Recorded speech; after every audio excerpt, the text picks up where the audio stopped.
information about putting your names in the chat room. I just don't see a lot of people putting their names for attendance. It's been going. There's been a lot of people putting it in. So again, folks, before we get officially started, just a few housekeeping things. For attendance purposes, if you can put your name and if you're affiliated with any organization or community group into the chat box, we'll be using that for attendance purposes, as we always do. Also, during the meeting, if you're having any technical issues, you can use the chat box to let Trevor or I know, and we'll try to help you out. The chat box is only set to come to myself and Trevor as the co-host of the meeting. So if you're having any technical issues or want to let us know something pertinent to a technical issue or something like that, just let us know in the chat box. We are going to keep everyone muted during the meeting. We have a very full agenda. I posted it at the top of the chat box, and I will try to post it again. Trevor, as the chair, will lead each section. After each section, we will do what we normally do, which is questions and comments from community board members first, and then we will go to members of the public for questions and comments, and we will call on people using the raise hands feature. If you don't know where that is, just open the participants tab on the bottom of your screen, and you will see a feature called raise hands. And you click on that to raise your hand, and then we will call on you in order. And just keep in mind that public comments and questions are limited to 2 minutes, and we will be timing you. As I mentioned, there are a number of presentations this evening, so the screen will be shared multiple times during the evening. If you are like a certain board member named Ryan Gilliam, who doesn't like to see the big screen with the slides and like to see the faces, you can just go up to the top of the screen when the screen is being shared and change the view so that you see people's faces rather than what is being shared on the screen. I think that covers everything. So I will hand it off to our chair, Trevor.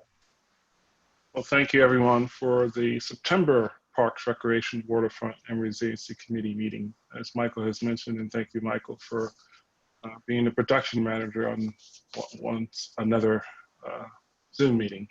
The new way we're going to meet looks like for quite some time.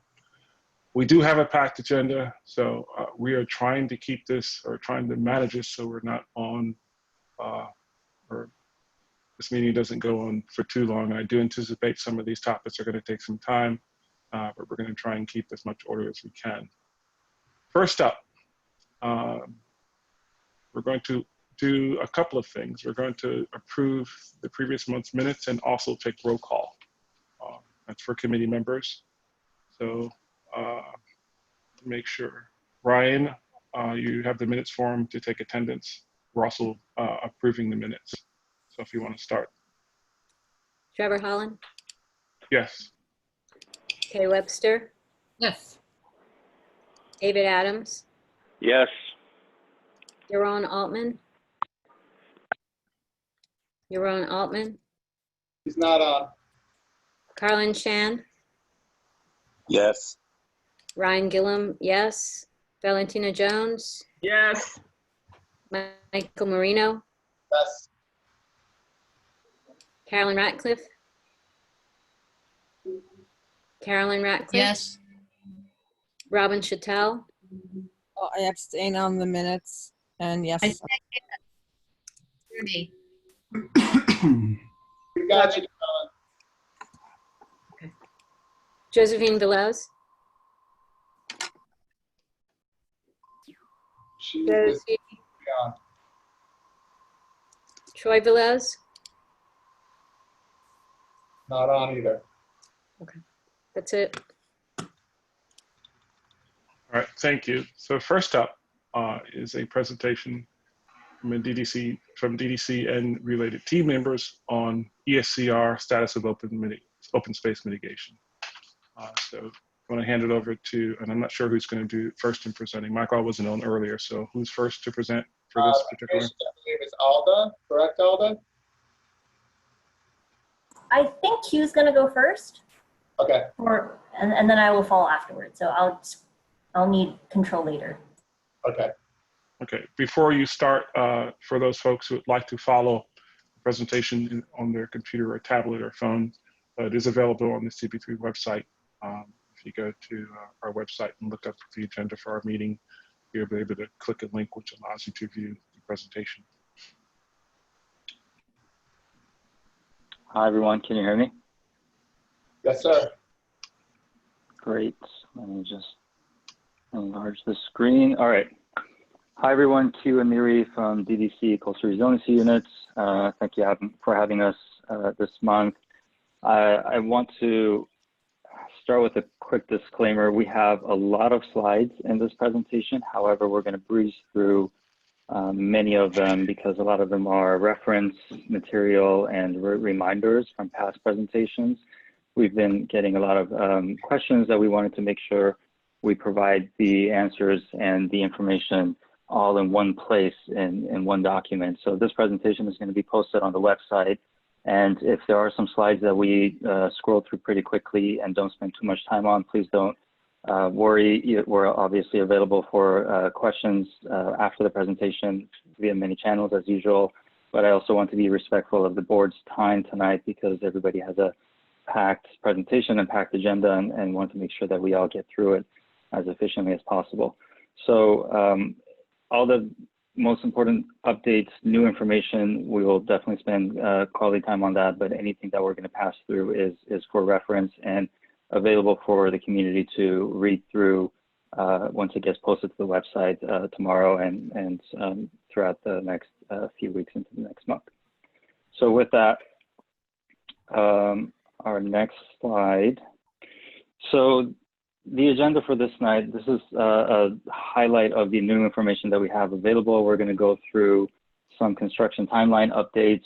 My colleague from our HNTV Lero consultant team, John Lynch, and also Joe Petroselli, the two of them will cover two different components of construction. One is Joe is going to give us a very high-level overview of just a general typical construction process before a project goes into construction. Essentially, what happens from design, the transition from design into construction. There's a lot of text on those slides. We're not going to spend too much time on that, but again, it's available for everybody to read through later on. And after Joe is done with that, John is going to walk through these three areas that includes the compost yard and early package, most up-to-date information that we have available at this moment, and project area 2, which is the northern end in Community Board 6 district, and project area 1, which is the majority of the project in Community Board 3 district, and it impacts most of you guys in this meeting. Also, we neglected on this list, peril conveyance is the fourth component of this whole project. That's the sewer and drainage upgrade that we haven't released too much information on that because it's not available yet, but John is going to give a high-level overview of what that component is about, what it means, and what we can expect in the next several months.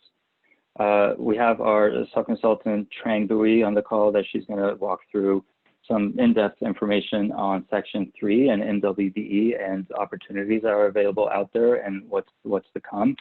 And also after that, our colleague Melissa Johnson from Melissa Johnson's Associates, a sub-consultant to HNTV Lero, would walk through our community engagement strategies and updated time frame and new information that we have available that you see there. And we put slide numbers on each of these, so when folks download the presentation, they can look at these slide numbers and correlate to the updates. What we've heard slide is what we typically try to include. These are the sort of top highlights of what's been raised, concerns and questions, and we try to put this information throughout the presentation. Again, feel free to raise your hands and we can address anything that we've missed during the Q&A, but I'm hoping this in-depth presentation would preemptively address any questions that we've received so far. And if we missed anything, apologies, please let us know. One quick reminder, we just want to let everybody know every single public presentation and workshop that we have is posted to the website. This is a snapshot of the current website and the link next to it of where you can find the materials. It includes the community board presentations for community board 3 and 6, any open house meeting that we had during the design phase, all the public meetings, the materials, agendas, meeting minutes, presentation, anything that's available publicly is uploaded to this website. And so will this presentation as well, would be uploaded there as well. Also, the community advisory group, the CAG meeting, we work with Pratt Center as the facilitator for the CAG group. And once their materials, their meeting minutes and their presentation materials are finalized after meetings, we upload them to the website as well. And you'll see the last CAG meeting from, I believe it's June. No, didn't we have another one? I'm sorry, I'm blanking. But anyway, all the CAG meetings are uploaded, materials are uploaded there as well. So with that, I also forgot to mention quickly, Melissa Johnson will cover this a little more in depth, but we are revamping the website, and this is a snapshot of the current website as it is, but the new website, we're hoping to launch it within the next couple of weeks, sometime, hopefully in the next couple of weeks before we hit the ground with construction, which the dates and timeframes are still being worked on, so bear with us. I also want to emphasize that the slides that are coming up, and John Lynch is going to go through them, we still do not have detailed dates, exact dates. The contract registration for each one of the contracts for the different components of the project are still under registration. And until these contractors are registered and on board and submit their draft schedule for us to review, we're not able to finalize the construction timelines and the specific start dates. So please, again, bear with us. We're getting closer as we speak to that time, sometime hopefully in the next few months. As we get closer, each one of them are lined up in order of sequence, and as we move forward, each contract gets registered one after another. And once that information becomes available, we'll be sure to share that with you. And we've also committed to providing an advance notice of at least 2 to 4 weeks in time ahead of any construction activity happening anywhere in the neighborhood. So we're committed to that, but at this point, there's no detailed dates available to share.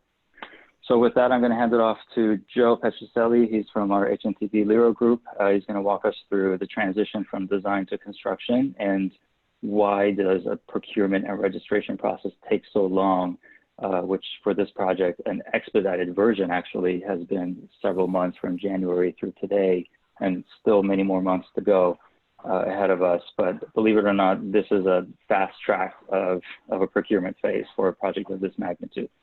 So Joe, if you want to take over, I think star or #6 to unmute yourself.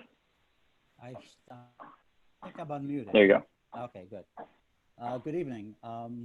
As Q noted, I'm going to go through this material relatively quickly because there's a lot here, and much of it, some of it you already know, I suspect, and the entire presentation will be available online, and we can always ask, respond and answer questions that you may have. Next slide. So this is a snapshot of what it takes to get a contract awarded. Once the design is completed, we go through a procurement process.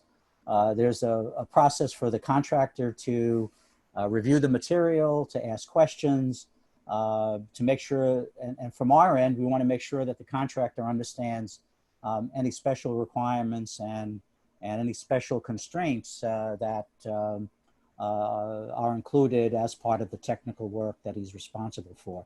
And once the bids are received, the contract goes through a vetting process. It goes through a responsibility review. It goes through a certification that funding is available to execute the work. It goes through a review to make sure that the contract procedure has complied with all federal requirements, state requirements, and local requirements. And then it gets registered and approved by the controller's office. And at that point, DDC is able to issue a notice to proceed to the contractor. Next slide. With the notice to proceed, a considerable amount of work is going on that you don't see. And it's all, if there's one takeaway I want you to take from this particular slide, it's that there's a series of specific requirements that the contractor has to meet in order to be able to convince DDC that they're technically ready and they've got all the procedures and processes and personnel in place to safely execute the work and to comply with any special requirements that are in the contract. During this phase, they're submitting air quality monitoring plans, noise monitoring plans. They're submitting safety plans demonstrating that they have appropriately trained and qualified personnel to manage their work safely, to comply with all OSHA requirements and any other requirements that are specified as part of the contract documents. A key element of this process is the submittal of the contractor schedule that is reviewed and approved by DDC, and that schedule will be how the contractor plans to execute the work. And from our end, we want to make sure that any commitments that have been made to the community during the EIS process or during subsequent discussions that were reflected in the contract documents are reflected in the plans that the contractor submits on how they're going to execute the work. Next slide. As the contractor now begins the actual process of taking over the site, so to speak, you'll see activity related to installing erosion control measures. There may be some removal of trees and grubbing. You'll see some fencing, and you'll see the contractor setting up and staging. And generally, you see this, you can see some of this activity pretty close to after the notice to proceed, but you won't likely see major construction going on for a period of time because all of those processes and documents that I mentioned earlier have to be reviewed and approved by DDC. Next slide.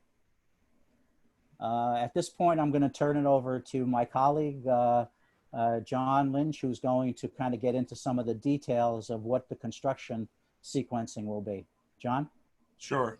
Thanks, Joe. Everyone can hear me, I assume? We're good? Yep. Yeah, okay, great. Thanks, Joe. My name is John Lynch. I'm with HNTB Lero. We're the program managers and construction managers for the Side Coastal Resiliency. Can we go to the next slide? So, we kind of covered this already, but right now I'm going to go through. Yeah, I'm going to go through for each of the 4 projects. Some details about. Yeah, that's great. Thanks, Q. I'm going to go through for each of the 4 projects some of the timing and phasing and contract requirements, and then for the PC package in particular, a little bit more detail about that package before we move on. So now stay on this slide for a second. So we have the early package EP that's down in the compost area that requires DSNY to relocate. So that's coming soon. PA1 package from Montgomery to 15th Street, PA2 from 15th to 25th Street. We can go to the next slide.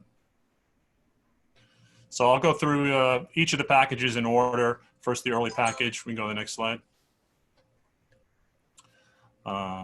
So we're awaiting the relocation of the compost yard so that our contractor can start work. We can go to the next slide. So for each of the projects, we have a timeline here. There's a lot of information here, but essentially this project's already been awarded. We anticipate mobilization is going to be happening in the next month. And it's about a 1.1 acre site. We can move on. John, before you move on, I'm sorry. I just want everybody to know I skipped a couple of slides accidentally while Joe was talking. I didn't keep up with him. My mouse keeps getting stuck here.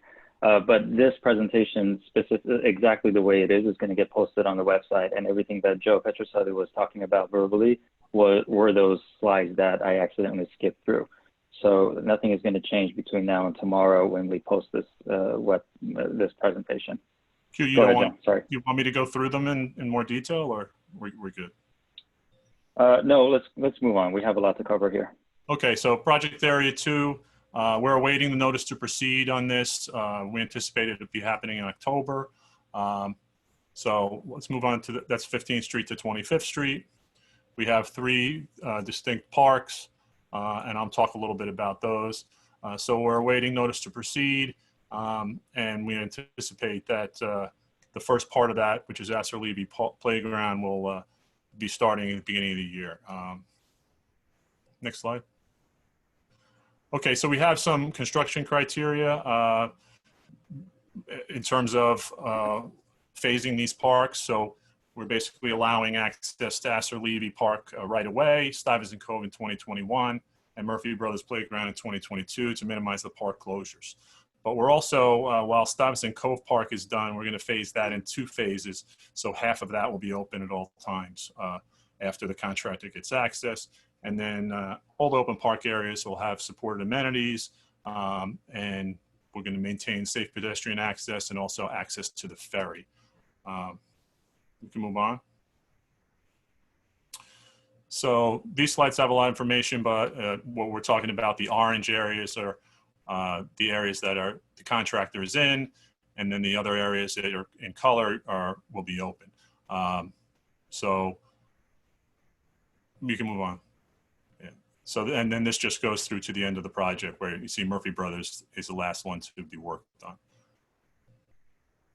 Okay. Okay, project area 1, the large park here. Next slide. So this project, we anticipate the notice to proceed by the end of the year and construction to start first quarter next year. Next slide. Okay, so NTP late fall 2020, and then we have some of the early action. This project has some construction requirements as well, or contractor requirements. We can go to the next slide. So inside the park, due to the contractor's means and methods, we didn't have as distinct phasing set out because we want them to work in an efficient manner. But at a minimum, 42% of East River Park has to stay open and accessible at all times. So the phasing plans I'm going to show are one way of doing it, and the contractor may elect to do it exactly as it's shown or in a different manner. Once again, we'll have open park amenities. So this is what was shown back in January, and this shows the phasing in 2 phases, and the orange areas being the ones that are being worked on, and then the other areas being open and fully open. But we believe that this is the manner in which the contract will be constructed. Any deviation from the suggested phasing plan that's provided in the contract documents needs to be approved by DDC. So we're gonna take a hard look at it and make sure that we keep parts of the park open that we want to before we approve their plan. We can move on. John, I just want to quickly add a note as well. These phasing plans, these are suggested draft phasing plans that were shared back at the January CD3 Parks meeting and the CD6 land use meeting. And we got a couple of questions. Why did we release draft tentative plans, phasing plans that are not finalized? And back then, HNTP Lero had just joined our team as the construction program manager, construction manager, and they went through a rigorous phase of analyses that led to this draft phasing plan that meets all the, let me just go back, all the sort of high level and detailed criteria that DDC and the city had put forth as that correlate to the commitments that we have to the community and to the whole area. and compared that against what they predicted. They thought that a contractor who would be bidding, or all the contractors who would be bidding on this project, whichever contractor that gets elected, would potentially be able to work within that criteria and those restrictions, and also still be able to deliver the project in accordance to our milestones and funding deadlines and the 2025 completion deadline, every other requirement that we had put forth. So it was a delicate balance of trying to figure out that happy medium between how we can keep the park more than 40% of it open at all times, and still get the work done within the time frame that we have to in accordance to our project schedule and our funding that we have. So again, this is suggested, and Project Area 1 contractor, the procurement is still ongoing for Project Area 1, which is what John just went through over here. You guys can read through this later in depth, but this procurement phase is still underway, and we don't have a contractor on board yet to review this in depth and tell us exactly what these little boundaries are going to be and how much leeway they have with any accommodations or changes here. But the overarching requirements were set forth to them that they have to stick to, and that's this slide. It's just a high-level slide of what they need to follow. So I just wanted to clarify that. I know John, I asked also John to go through these slides briefly, because these images were, these phasing plans were already shared back in January. It's not new information. Everything is the same as you've seen back in January. We just put this back here again as a refresher, and to say we don't have any details just yet, and we're working through it until a contractor comes on. Yeah, Parallel conveyance. Yeah, John. so Q, just to, thanks for that. But in addition, we could have dictated the phasing, but that would have been only one way to build the project. And you know, there's a lot of different ways. There's a lot of fill here. We have a lot of work. There's a huge contract. So the determination was made to, you have to keep it open, but you do it the best way that you can, and obviously we'll approve it.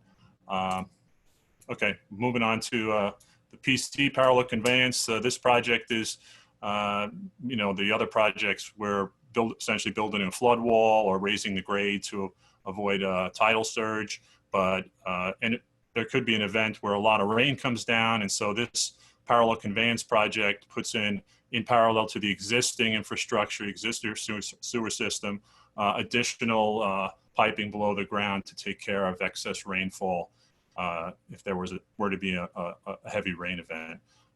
So it optimizes existing drainage infrastructure, sewer upgrade work. We also have two large buildings, interceptor gates, which are very, very deep, one at the north end and one at the south end of the PA1 and PA2 packages.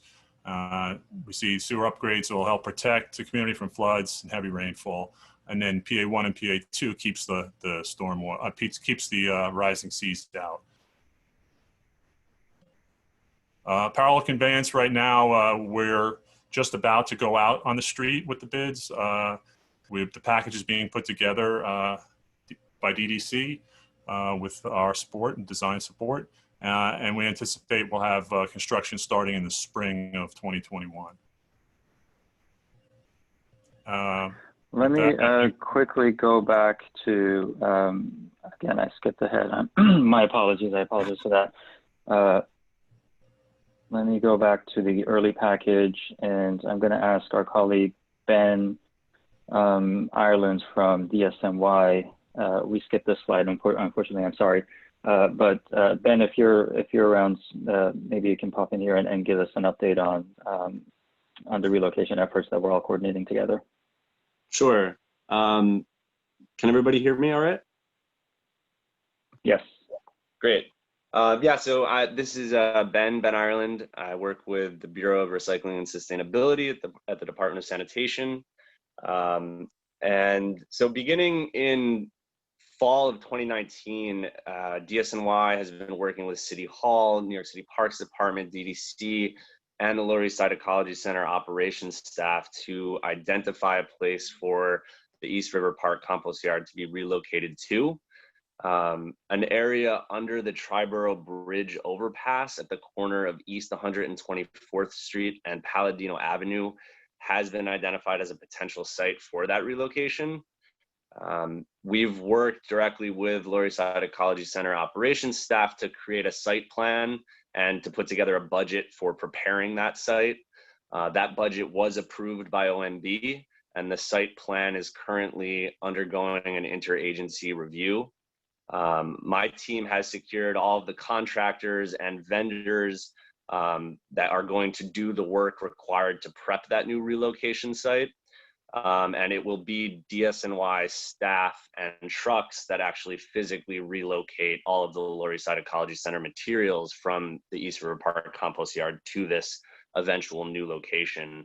Once we break ground at that new site, we estimate that construction will take about 4 to 6 weeks just to prep the site and get it ready for the new compost operation there. And the actual physical relocation of LESEC materials will probably take about a week.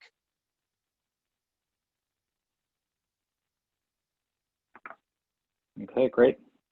Anything else, Ben? Are we done? Nope, that's it. Thank you. Great, thanks. Just one quick thing. I'm just gonna ask, because that was a little update that we're gonna have some questions on, but Ben, you're able to stay on and answer some questions. Yep, I'll be on. All right, thank you. No problem. So let me go back to where we left off. We went through these phasing slides, parallel conveyance, sewer upgrades, construction outreach 6 months look ahead. So this is a timeline slide or page that gets down to the details of what our outreach plans would be during this sort of pre-construction and during construction, and it correlates to all the little timeline or the broken down timelines that you've seen in the past slides.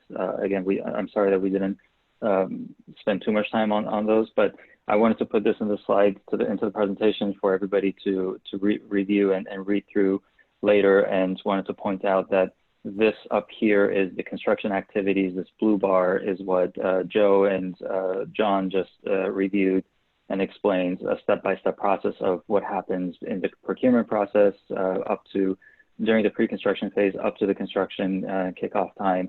And this is how the 4 different components of this project, the 4 packages, line up with that typical step-by-step process. In the middle over here with the white background, and the bottom with the sort of peach background is our outreach plans and goals with regards to this construction timeline. And here you'll see we have specifically broken down a step-by-step of when and how we're hoping to provide advance notices and more information to every stakeholder group, to the elected officials' offices, to the community boards, to the CAG, as we move along and hit every milestone. So again, please bear with us. A lot of the details of these milestones, a lot of the specific dates, they're not available just yet, but they're all sequenced. And the reason for this lineup here, early package, project area 2, project area 1, and parallel conveyance is in order of start time. So as we get closer and closer, these details will be rolled out in this order and this fashion. All right, so I'm going to hand it off to Trang Bui. She's our sub-consultant for Section 3 and MWBE. Trang, are you there? Yep, I'm here. Can everyone hear me? Yes, thank you. Great. Hi, everyone. I'm Trang Bui, owner of Bui Studio, and we are an MWBE and Section 3 firm based in the Lower East Side. I guess we'll review in more detail this time some of the requirements on the program for MWB and Section 3. So there, as we mentioned last time, there is a 25% commitment for MWB utilization, and the HNTB Liro team has come into this program with a team of MWB and Section 3 firms that will meet this goal on the program management side. And as we onboard contractors, we will work with them and DDC and review their utilization plan to make sure those are viable plans for outreach and to meet the same goals. On the HUD Section 3 requirement, I think a lot of folks are usually focused on the individual hiring from the local community, but so that's 30% of new hires from this program. And Section 3 individuals are low-income individuals, and if you're a resident of public housing, the assumption is that you're considered a Section 3 individual since you've gone through the vetting process for the income requirements. But there are two other pieces of this Section 3 requirements, and that's on the contracting side, and there's a 10% of the total dollar value on construction contracts that need to go to Section 3 business concerns, and then 3% to non-construction related contracts, also to Section 3 business concerns. And how businesses are considered Section 3 business concerns are if 51% of ownership is controlled by Section 3 individuals, or if the entire workforce of the firm is comprised of 30% of Section 3 individuals, or if you're making a commitment or have a proven track record of awarding 25% of subcontracts to Section 3 businesses. And the calculation for Section 3 individuals, the income requirements change every year, and HUD releases what they are, and it's calculated either on an individual income or by household, and these are some of the ranges. Next slide, please. So areas of opportunities that we've identified for both of these subcontracting and hiring opportunities, as we mentioned, are on the program management side, contracting side, and then any other opportunities that we think we could engage the community in, with whether it's existing resources or cultivating and developing new relationships. We're trying to be as inclusive and cast as wide a net as possible to make these goals. The typical positions and services that we know we could engage existing resources and businesses would be for support staff, and it could be from entry to mid-level positions, and we plan to post these opportunities as they come out with local resources, and also work with the various agencies and nonprofit programs that are already on the ground. Other potential services and vendor supplies would be office supplies, construction trailers, safety and security services, any computer and office equipment, and also providing training and other resources to firms and individuals as they come up. So if there is an inspector position that's open, we usually do an onboarding training program to make sure everyone's got their OSHA safety training and all of that. So as the program evolves, we'll be working with the local resources and the agencies to make sure that if there are certain requirements that we need to onboard individuals and firms, we will make sure that there's training and resources to make sure there's consistency in the quality of services that's delivered to make sure that the project is successful, but also provide the opportunity for training and advancement at the community and individual level as well. So some of the strategies for outreach to the industry, there are typical outreach events that DDC attends, that's also sponsored by the Small Business Services, and also the state also sponsors a huge MWBE forum, as well as various NYCHA citywide or local development events. And there are a few upcoming opportunities that we're planning on attending. DDC is a committee member for the upcoming Competitive Edge conference that's happening in on September 25th. And then there's a state program. The forum is happening in early December.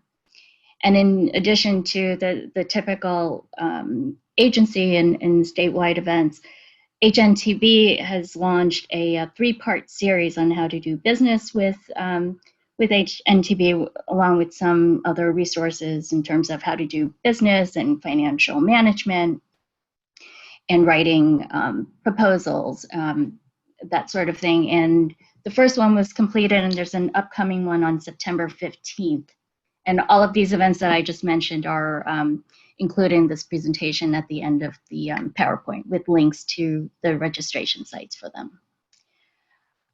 Communications, and in terms of getting the word out on positions for individual hiring and subcontracting opportunities, we plan to post with NYCHA, with the Department of Small Business Services, their Workforce One, with Hire NYC, other nonprofits, local resources that we're already speaking to, including Henry Street Settlement, and I believe that they're also part of the Lower East Side Employment Network. So those are our starting points, and we are open to more input from you or any other partners that think that we have, if there are other resources that we should be posting at and utilizing existing lists or directories.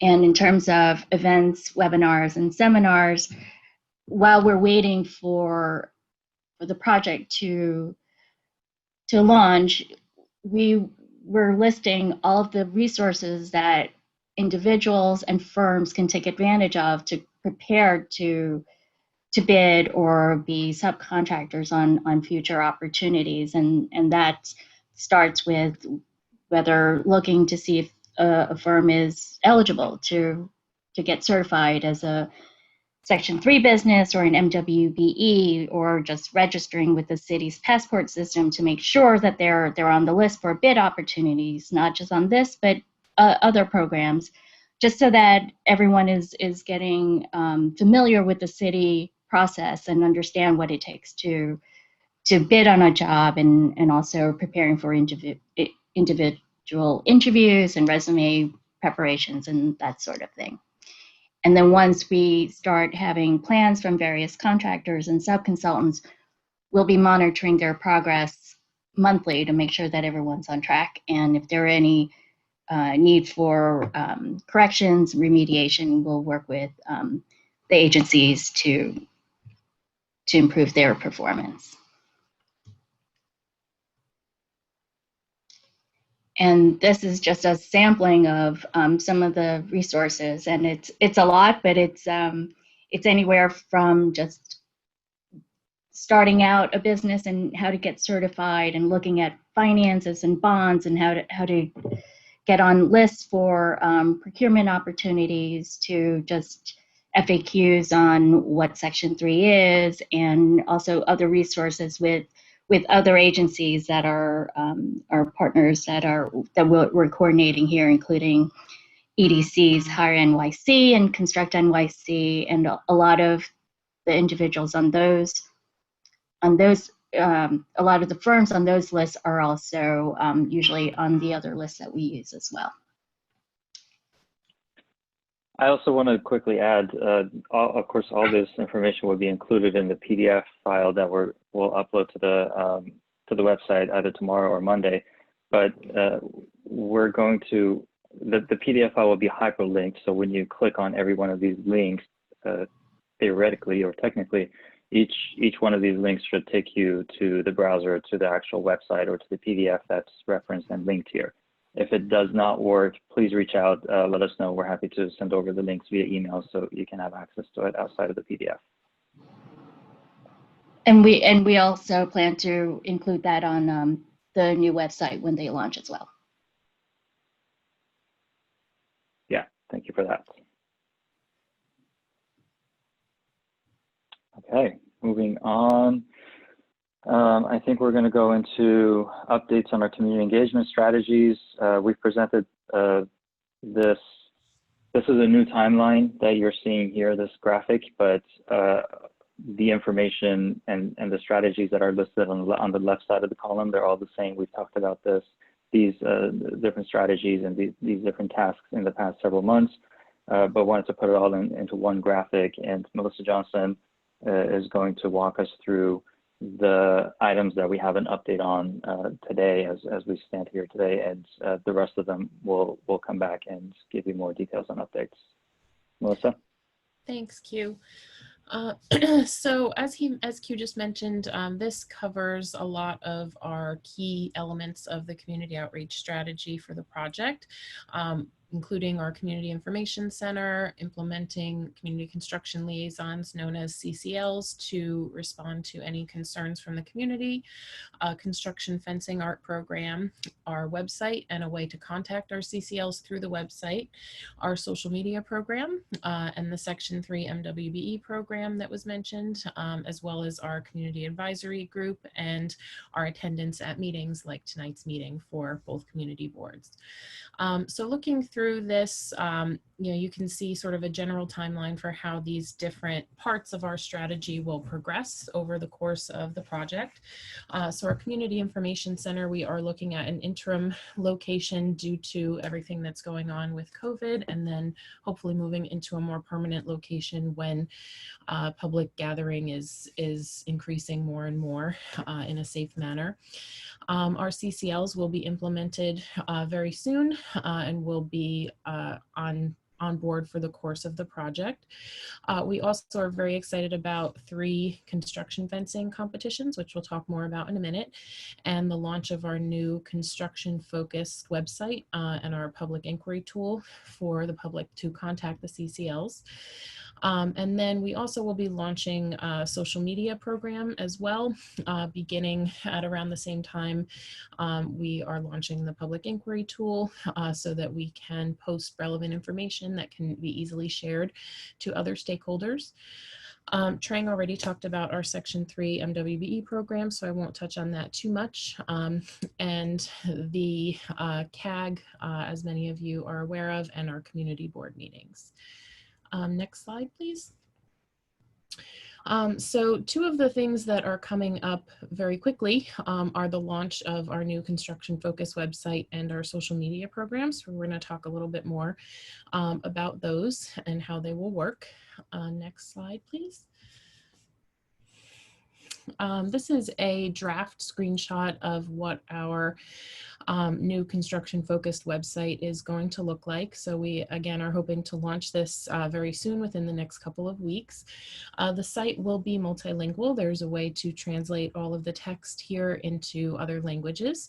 And the website will include all of the background information about the project and the planning and design phases that is currently on the existing website, but it will be more construction focused to provide different kinds of updates and notifications about impacts to motorists and the parks and the public.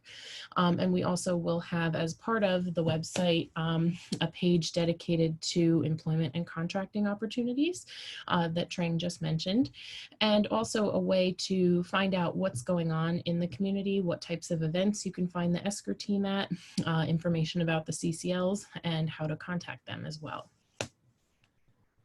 I just want to jump in quickly, Melissa, sorry. The new website that's going to be revamped, and again, hopefully within the next couple of weeks, we'll be able to launch it. Most of the design phase information, if not all of it, will still be there, only shifted around in different sections. This is on the right side, you see just a quick snapshot of what's to come.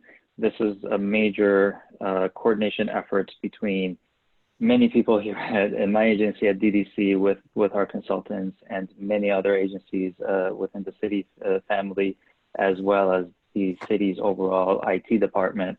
So it's been a very tightly coordinated and long ride for us since earlier this year that we've been trying to get this launched, and we're getting very close to that final finish line. The first round of the launch will include a lot of new information on construction. A lot of them most folks have already seen during various presentations in the past several months. There will be some new sections. We're also adding new areas that explain the project background better and why this project came about.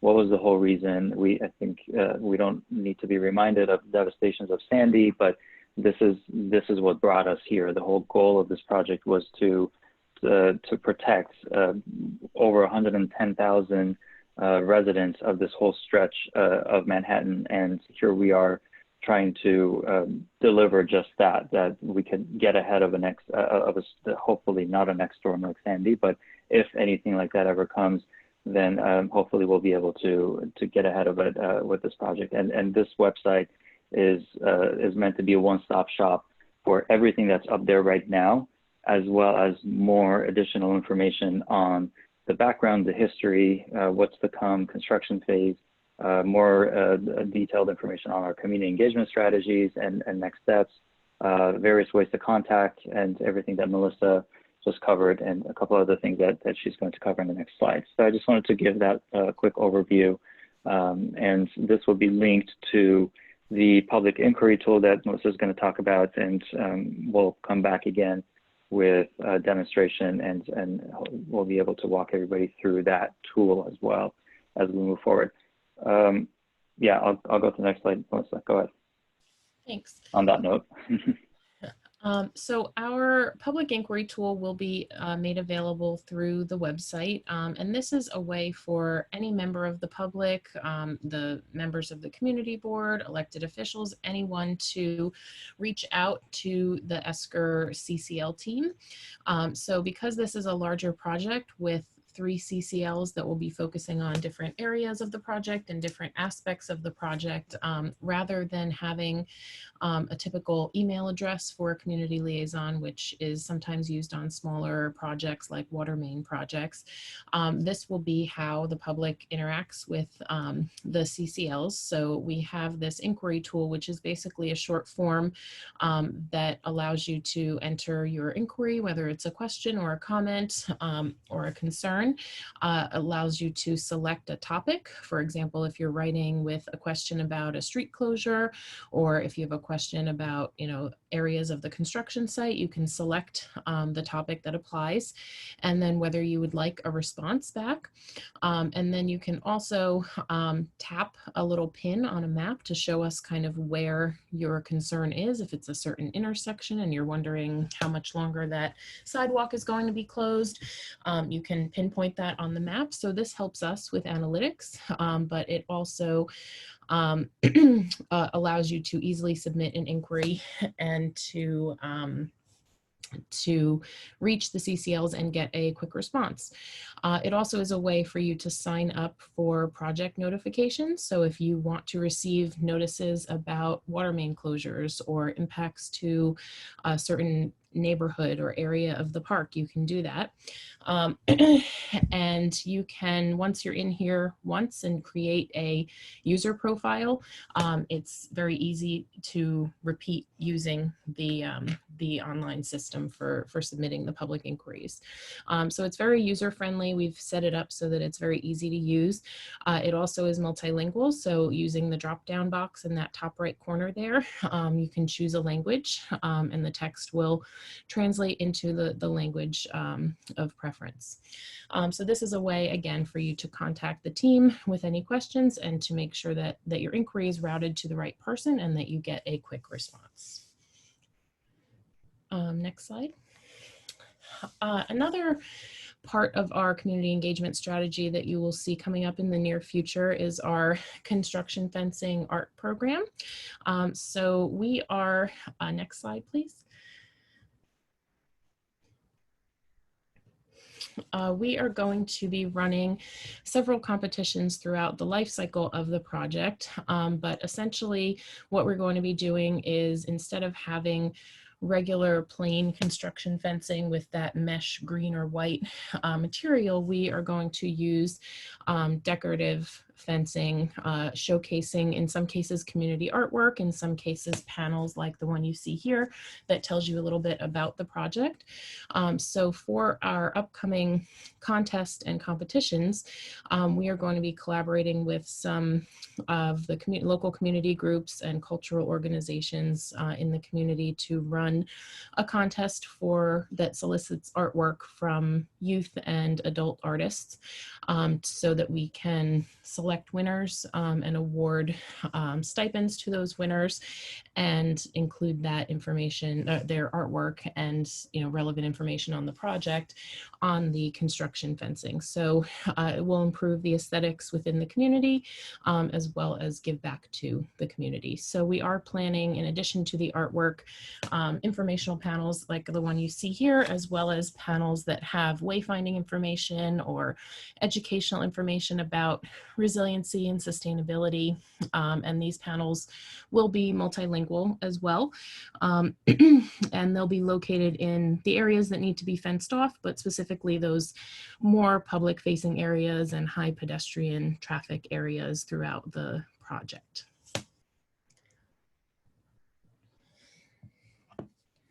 Great, thank you, Melissa. So this is, again, another, just the same slide that we kicked off the presentation with. We wanted to put it at the end to summarize big takeaways and updated information that's become available to this point. And oh, there's also this slide. Trang or Desiree, Melissa, any of you ladies would like to cover this? Sure, I can cover that. So we did want to mention a couple of resources available to MWBE firms. So these are just, resources that you might check out for additional information.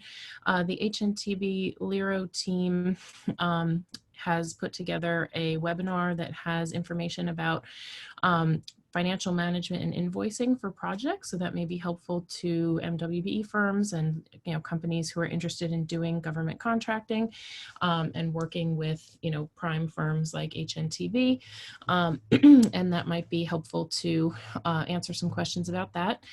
There also are some big conferences coming up, the Competitive Edge Conference and the New York State MWBE Forum, which are annual conferences. They're very big, and you can use those to meet and network with different agencies and different firms like HNTB who do a lot of work for various city and state agencies. So these are some resources that may be helpful to MWBE firms who are looking to get into government contracting work.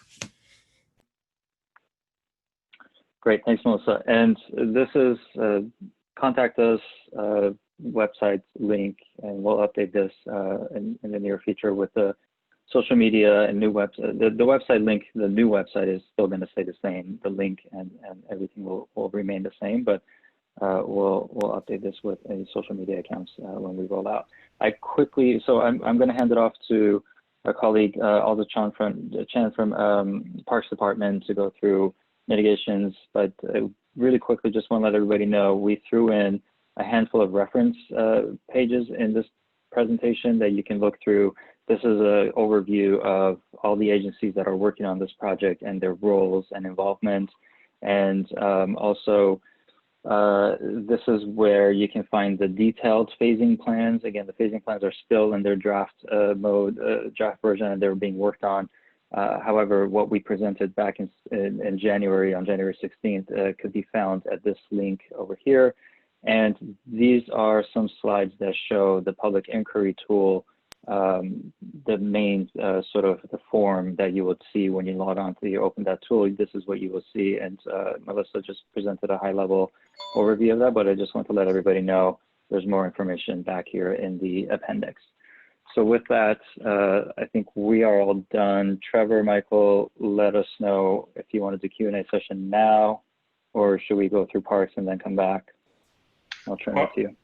I'm going to pause 1 second. I forgot to have the parks manager update at the beginning of the meeting.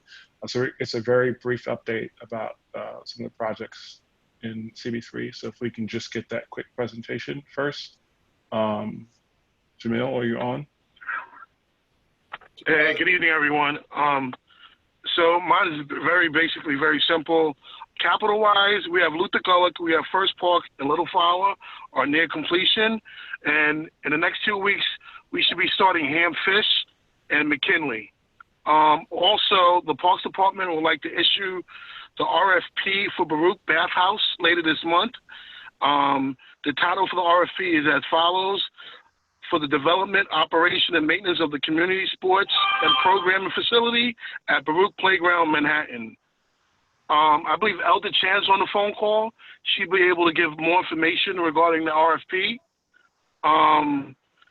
Also, we have a volunteer project at East River. If I could forward someone a flyer, we're trying to get some groups to come out and support on cleaning up the amphitheater. Jamil, this is Michael Marino. Yeah. You have my address. You can forward. I'll do that. Okay, thanks, Mike. And also, the last thing we've been dealing with a lot in District 3 is a lot of illegal basketball tournaments which are popping up. We're trying to work with the 7th Precinct to kind of have better communication with some of the programs. Unfortunately, due to the social distancing guidelines, a lot of them get turned down. So we're trying to find a better way to have an outlet for the kids. Okay, thank you, Jamal. And that's it. All right, you're welcome. All right, thank you. And thank you for staying on. I appreciate it. Not a problem. I think we're going to go ahead and go with the next presentation, the open space mitigation, and take Q&A after that. Okay, great. There's So quite a few things. Yeah, there's quite a few things here. I just don't want us to get bogged down in the Q&A and not get to the presentation. See my screen? My screen visible? Sound a little garbled though. I'm not sure if that's just me or if everybody's hearing me that way. You're garbled on I think the entire Zoom meeting all done. Now you're muted. All right, is it working now? I think it's your connection. It's just very garbled. Oh. Give me a second. I can try to redo my audio. Okay.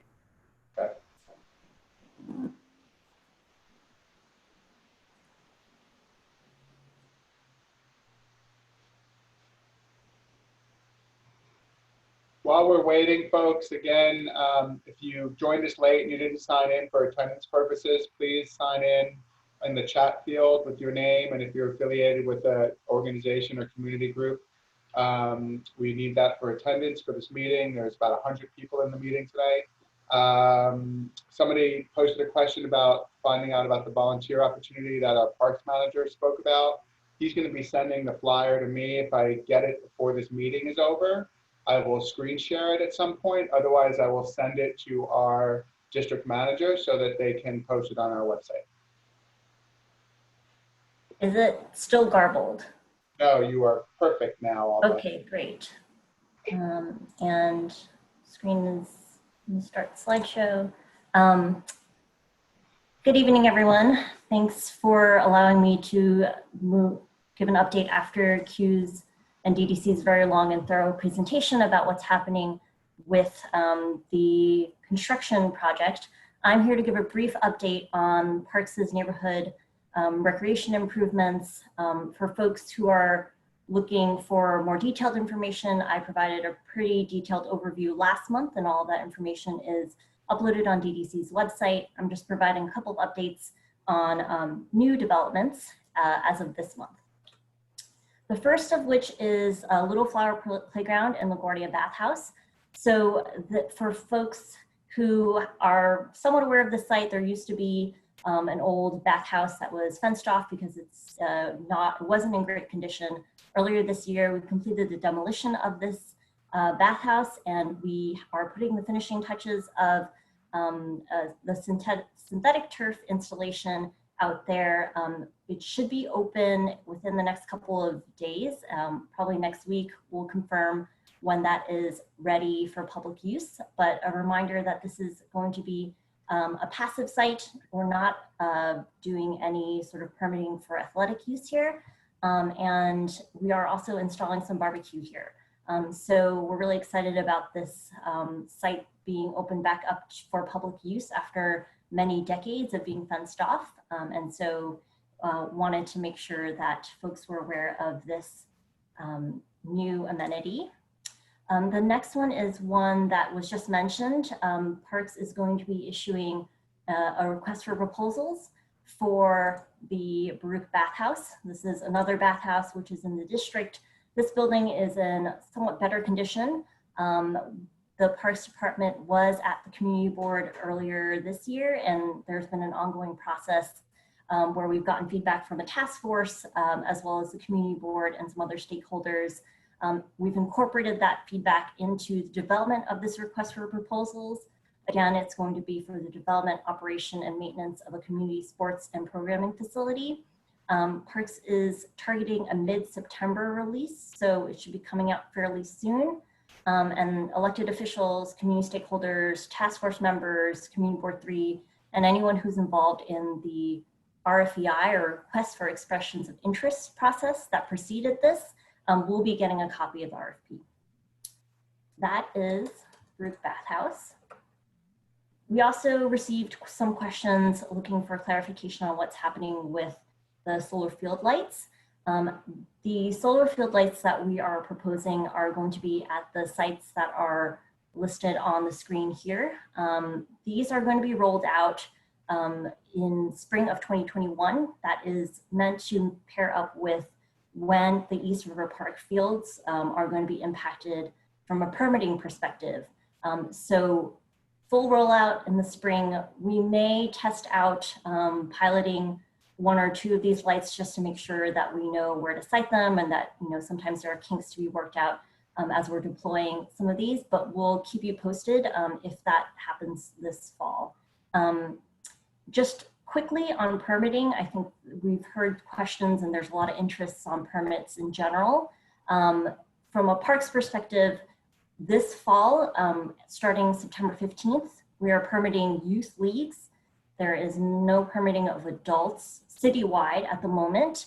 And we are making sure that all leagues complete an athletic safety plan and a checklist affirmation having to do with physical distancing and face coverings, hygiene, testing, etc. We'll also be doing spot inspections to check for social distancing.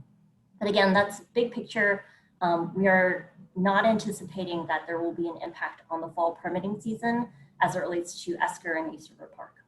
But just for you folks to know, we don't know, I can't say what the policy will look like next season across the city. We really have to closely monitor how things will look over the next couple weeks and this fall, and you know, in general, what the COVID situation looks like in the city. And we are going to continue to plan for permitting as it relates to Esker and making sure that we accommodate the youth leagues. If there's anything else. Just on permits, we did get a question about Governor's Island and free ferry passes. So I wanted to reiterate that we have continued to be in conversation with Governor's Island. They are able to accommodate some permit field time for us. We're primarily looking again at 2021 based on how the Esker construction will be impacting fields here. They have committed to making sure that youth leagues will get to ride the ferry for free. We need to work out the logistics of what that looks like. Maybe showing a permit to the security guards or having a list when they get on the ferry. But that's something that we're gonna continue to work through. And will continue to prioritize getting the youth accommodated, and we're here every month, and as we get some of those details ironed out, we will let you know. But that's still an option that is on the table. I wanted to address a couple of quick Pier 42 issues, and I'm also joined by Will Fisher from EDC, who can talk a little bit to schedule.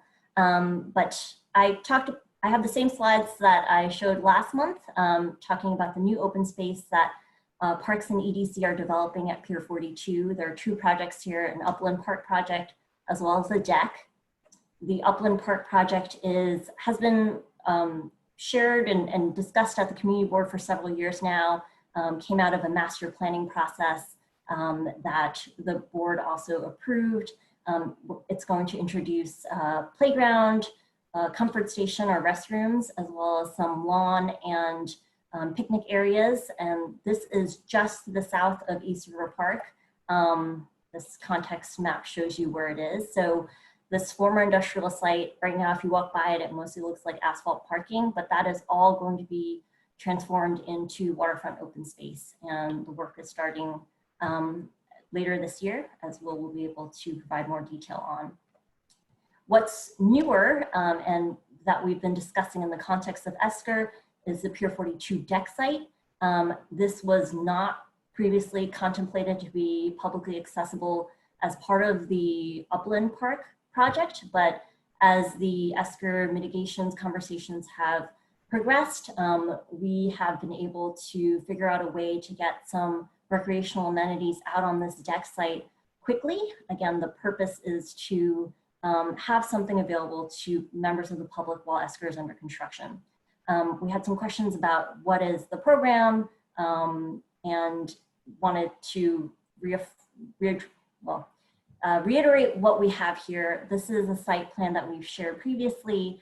Really, the big picture goals were trying to address some of the recreational amenities that we had heard a need for throughout the ESCR design process, and particularly as it relates to construction. These are things that we don't have a lot of local alternatives for. So soccer and tennis are big features here. We also wanted to maximize the size and shape of the deck that we have here. The site will also include some half basketball courts. We received a lot of comments about adult fitness, so we're excited to be able to accommodate that here. If you can see where, I don't know if you can see where my cursor is. There will also be some picnic tables and seating. We had received a question about barbecue pits here. And in general, folks may remember this conversation from the East River Park design as well. We find that barbecue and smoke is not very compatible with athletic fields. And so we are not putting barbecue pits here. We are installing them, as I mentioned just earlier, at Little Flower Playground next to the passive turf. And then we'll also be installing some barbecue at Dry Dock. Let me just see if there's anything else. There is some space that near the picnic areas that's more open. So we anticipate that that might be a good place for events, because that's something that we've asked. We've heard questions about, whether there can be shape up classes or events here. We think that there's some opportunity in the open space there. In terms of timeline, our intent is to keep this deck open for as long as possible. From a structural perspective, we do anticipate that there will be some stabilization work that needs to be done in the next decade or so. So that's something we need to keep into consideration. But what's proposed here doesn't preclude any future uses, including the master plan. So there is flexibility to make changes, if and when we get funding to implement the full master plan. I'm going to turn it over to Will to give an update on when the work is anticipated to begin. Good evening, everybody. Will Fisher from EDC, Economic Development Corporation here. Nice to see you all again. So yeah, as Alda said, there are sort of two phases here to this Pier 42 project. You can see here on the diagram, there's the upland portion, the on-land portion, and the deck portion, which is the overwater portion. So EDC is going to be managing construction, also working with Lero as construction manager for these two sections. I think a conversation that we've had a little bit over the past few months, I think both when we were at Gouverneur Gardens in the spring, right before COVID hit, unfortunately, and then at last month's August meeting of this committee, we talked about wanting to, like DDC is doing with ESCR, giving the most advanced heads up notices to the community that we're beginning construction as possible. So a few updates on timing. The upland work is going to begin first. That's basically two sections, two packages are going out first. So one is seawall rehabilitation along the edge of the upland work. That's going to have very minor and probably no disruption to the community. It's going to be relatively confined work on the water side of what is, like Alda said, currently mostly a big parking lot and open area. So the seawall work, I believe that we are going to be able to get started with that in October. Those contracts just went to the controller's office in the past couple of days. So we're hoping that we're able to get started on that next month. And then the seawall work is part one. Part two is the sewer work, which is going to be a little more intrusive. We don't anticipate that starting until at least November of this year because we're a little bit farther behind in the contracting process for that. But there is some pretty big scale sewer work that is going to tie into the sewer work being done as part of ESCR. And that will have some impacts upland along South Street and Montgomery Street. So stay tuned, and we're going to do the very best that we can to let everybody know what's going on as soon as possible. But the biggest piece is that we just need to have a contractor on board to come up with the schedule. Like DDC said earlier in their update about ESCR, once we have the contractor on board, we'll have a better idea of the schedule, and we'll make sure to get that to you as soon as we can. So regarding completion, like I said, construction will begin on the upland portion in probably this fall. We are going to begin the work on the deck section, the temporary activation section after that, because we need to be able to get through the upland area to access the deck. And once the sewer is complete, we'll be able to actually mobilize and get onto the deck. The deck is going to be ready in time for summer 2022, so not next summer, but the following summer. And then the upland park is going to be ready in summer 2023. So that's basically our schedule. I'm happy to take any questions on that. Okay, thank you, Will and Alda. Before we take any questions, Alda, are you finished or you have some other information? I have this general slide, but we can just move to questions. No, I'd rather you just go over the slide, and then because we're going to go to questions for. Sure. This is just an overview slide of everything that Parks has committed to do. The only other thing I was going to address preemptively was I know that there have been a lot of questions about what's happening with the DOE sites. In many regards, there are DOE sites that were part of the commitment. We're still working with DOE to get access to those sites for 2021. But as many of you probably know, DOE and the city are very much focused on working through the fall reopening plan. And so it's still on our radar. We're still committed to it. But we are currently sort of letting DOE figure out the reopening plan for this fall. And in terms of questions about school impacts on open space and outdoor learning, there have been applications that have come in. I don't have a confirmed list, but Parks and DOT are coordinating with DOT and across the city and keeping an eye on the applications that have come in. I think a lot of things are going to be up in the air for the next couple of days as the school reopening plan is rolled out. I just wanted to address that. We know that that's a concern. I think the most I can say right now is that from the applications we've seen, there are a handful in this district. It's primarily for activities like PE and lunch. But I would want to remind folks that, this is for school hour use. And so it's not during weekends, not during evenings or early mornings, as far as we know. And that we will keep you posted when we get more information. Okay, thank you. Q, is that I'm going to assume since the screen stopped sharing that's the end of the presentation for both of those items. All right, let me see. I think he was planning on bringing up his slide deck again for questions. Okay. Can you see it now? Yes. Yeah. I'm going to be taking hands down right now because first we're going to be doing questions from the community board members. So if you're a member of the public, we'll get to you after we do community board questions, but we would like just the community board members to be raising their hands now so that we can call on them first. Thank you. So for time management, keep in mind that it's now 7:52 and that this team comes to the community board every month for the past few years. It will still come every month. And we try and manage the topics so that we talk about something different this month and next month. So keep that in mind when you're asking questions, because we really have to manage the amount of time we spend on this. But Michael, I'm looking at hands from committee members, and I see just Kay and Kay, Robin, and Carolyn. All right, so can you call them? My screen is a little small. Sure. So why don't we start with Valentina? Val?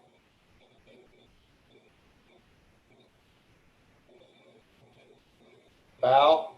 Okay.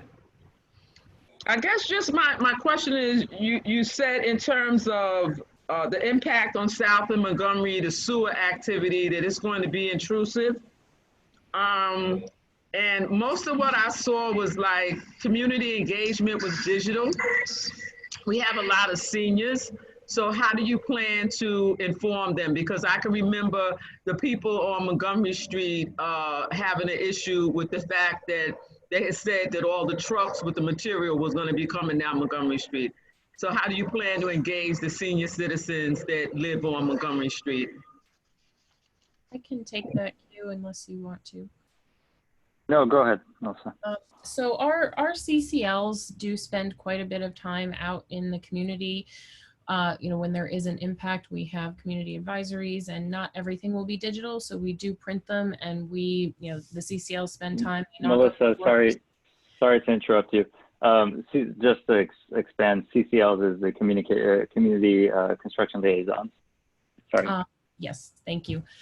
So our CCLs, they do spend a lot of time out in the community. We are aware that there are, many different kinds of stakeholders as part of this project, and some of them may not have access to email.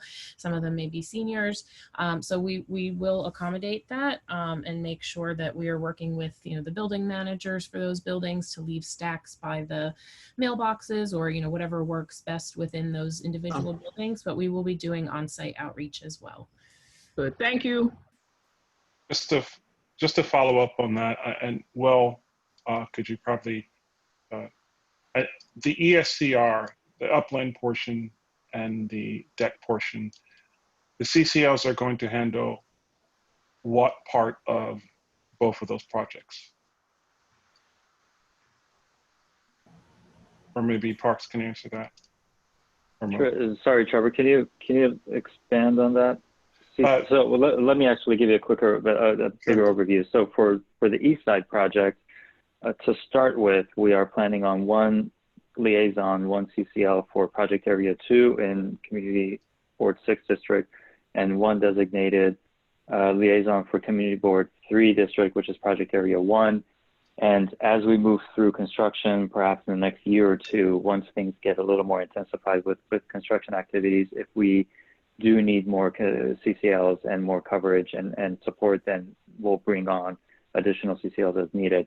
And then that goes into, I think, Will, you can chime in here if you need to, but for the Pier 42 area, Trevor, I think that's what you're asking, that we might have another CCL for that area, that they will all work closely together and be well coordinated and represented at all the community board meetings. Correct, because some of the work that's being done is part of ESCR, but some of it's actually, part of Pier 42. So a resident needs to know who to contact, because they're going to look outside the window and say, well, they're working on this, but it may be actually part of ESCR or part of Pier 42. So if we can coordinate that, so we just get, or the CCLs are coordinated so that someone knows who to speak to. Absolutely. Like you said, there's a big chunk of this that's under ESCR, and there's some work that's under Pier 42. So the two agencies, EDC and DDC, we will be coordinating and joining our forces to make sure our CCLs are tightly coordinated and in contact and obviously they'll be introduced to you folks as well. So we'll make all that very clear. Thank you. Yeah, I have nothing to add except just we had a coordination call about that earlier this week. So the intention is to make it look and act and seem like one project and have the communication be seamless. Good question. All right, thank you. Michael is the next person. Wait, so they're on board already? Because it sounds like all of this is happening very soon. The people are going to look out their window really soon and see. So they're on already. So they're in the process. We're having internal discussions, reviewing resumes. We have candidates that we're looking at. They're in the process of being onboarded, but it would, of course, it definitely has to happen before construction starts. And the community be informed before construction starts. Okay. Yes, we'll have their information up on the websites. We'll have them join our community board meetings and introduce them. They'll have their names and contact information. And the public inquiry tool that Melissa presented on earlier, let me just go to that page quickly. This page, when anybody fills out this form here, so you have the option to either create an account and revisit that, or you can just hop onto this web page without having an account. So once you fill out this form with any inquiry, any question that you have, this will go directly to the CCLs, and the CCLs will have to distribute it to DDC and the entire support network behind this project, so we can make sure that we get questions answered. Thank you, Q. So we're going to move to the next question. Yeah, just a reminder, members of the public, we will take questions from you after the community board members ask their questions and comments. There's a lot of people messaging me in the chat and raising their hand. We're doing community board members first, then we will go to the public. Next up is Kay Webster. Hi, thanks, Michael. So the local elected officials sent a letter to both Parks Department and Design and Construction, and really saying that moving the compost yard temporarily to an uptown site isn't terribly feasible. I've also heard it's not really going to be possible, because it completely breaks the network. And I know that Christina's asked about Pier 42. I take it there's going to be an update, but there's, because we can't seem to get a firm commitment about the return of the compost yard, this takes on adds to the added mistrust of this entire process, which we won't go over again. But as a good faith measure, I'm wondering, has sanitation considered other sites closer by? You know, Pier 42 looks like it's not going to be funded for a while. And couldn't that be a temporary location until it gets returned to East River Park instead of these passive lawns? And I'm sure others will ask the question with even more detail. Sanitation and parks? Well, let me just clear something up, okay? Pier 42, the upland portion is funded, and also the deck is funded. So that's just to clear that up. I think I was trying to make sure they made that clear, because we had gotten some indication that it was an empty parking lot or an area that wasn't funded. But we fought for many years to get that funded, and it is fully funded, even in this environment. To your question, Kay, do you want sanitation to answer that question first, or you want parks to? I think sanitation first. Sanitation. I know I asked him to stay on, so I'm trying to get him to answer as many questions as he can. I'm here. Can you guys hear me? All right, thank you, Ben. Go ahead. Yep.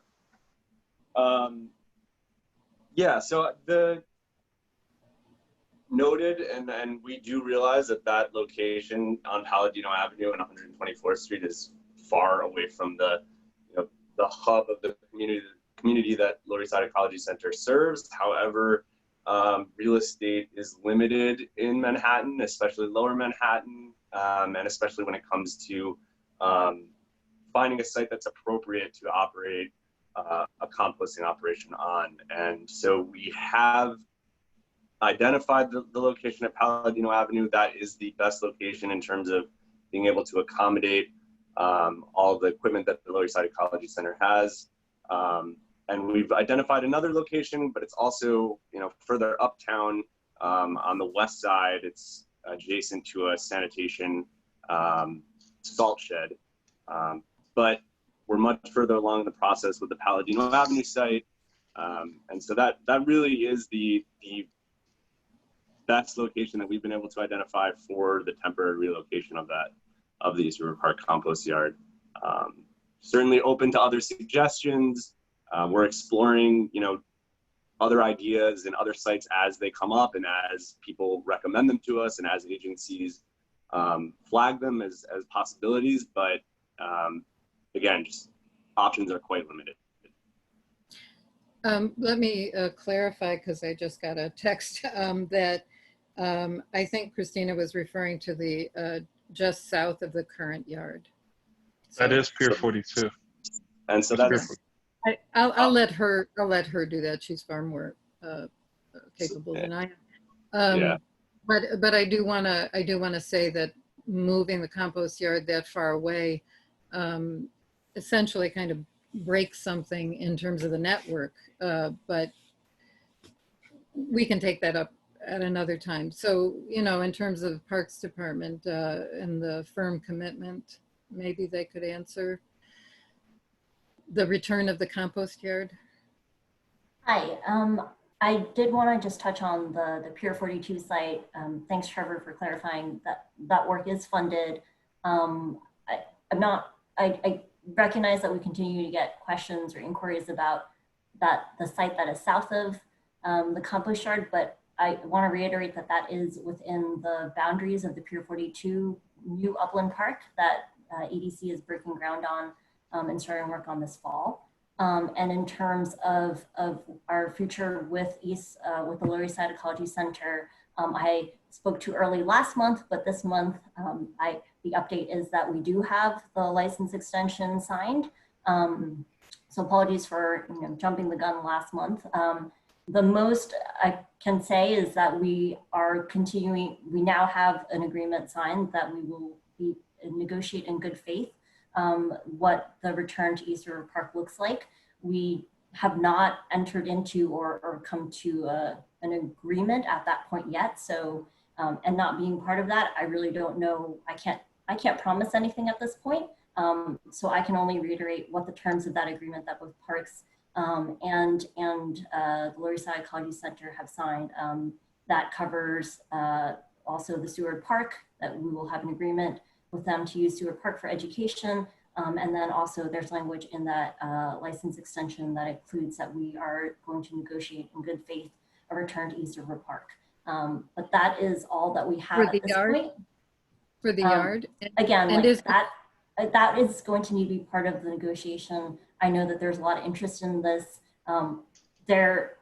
Unfortunately, this is somewhat, there is a process in terms of how we come to agreements and sign those, and that process has not played out yet. And I cannot say that this is something that we have all agreed upon when that negotiation has not yet happened. So is there somebody else from Parks who could come to one of these meetings to give, I don't mean to put you on the spot. If you're not that person, then it would be great to have that person, because it's not just a matter of interest. It's if the yard is part of ESCR, that's a big deal. Yeah, I mean, I think certainly there's a way in which it's more about timing in terms of, the fact that ESCR has not yet even broken ground, but also that, again, this process of developing an agreement, we haven't started that to the extent that I'm aware. I know that Christine has been working very closely with our Assistant Commissioner, Sam Biederman, but I don't know that we have an update at this time, but certainly we can provide one when we have one, but we just signed the license extension, so there isn't an update at this time. So, you can understand that we're pretty long along the process. We've seen lots of drawings about lots of things. And I'm also wondering, if the Pier 42 thing is off the table, is there another section of East River Park, just as we're moving things around to accommodate sports field, et cetera, is there a way to move the yard in conjunction with that? And you don't have to answer that now. But it would be great if we had somebody here who could say, you know, definitively what the community can expect, because this has gone on a really long time, and it just leaves people very insecure. So thank you. I'm good. Just to follow up on that, Michael, before you go on, and why I have been still on. I think that what our committee really needs to understand is, because we sort of gotten the impression that there weren't any talks or negotiations, or Parks wasn't listening, or sanitation wasn't listening. So there's two questions for Ben. Number one, what is sanitation's view on compost yards in parks? And do you have an agreement with the Ecology Center to move their operations to the new location? Hi. So our stance on compost can you hear me? Yes. Okay, great. Yeah, our stance on compost operations in parks is that, you know, there's several examples of those around the city, and they've worked well. You know, I think they're mutually beneficial, both to the park and to the compost site. So we fully support compost sites in parks, you know, obviously with NYC Parks Department's agreeing to that. And then the other question, have we worked with LESCC on an agreement to relocate them? We have. We've been working with their team for several months now. And we've located, you know, we've come up with a plan for this new site up at Palladino Avenue in conjunction with the Lower East Side Ecology Center operations staff. So they've been, you know, right there along in the process, coming up with the layout and all the equipment that will be needed, and basically just, you know, coming up with the design of the site itself. So yeah, we've been working with them directly.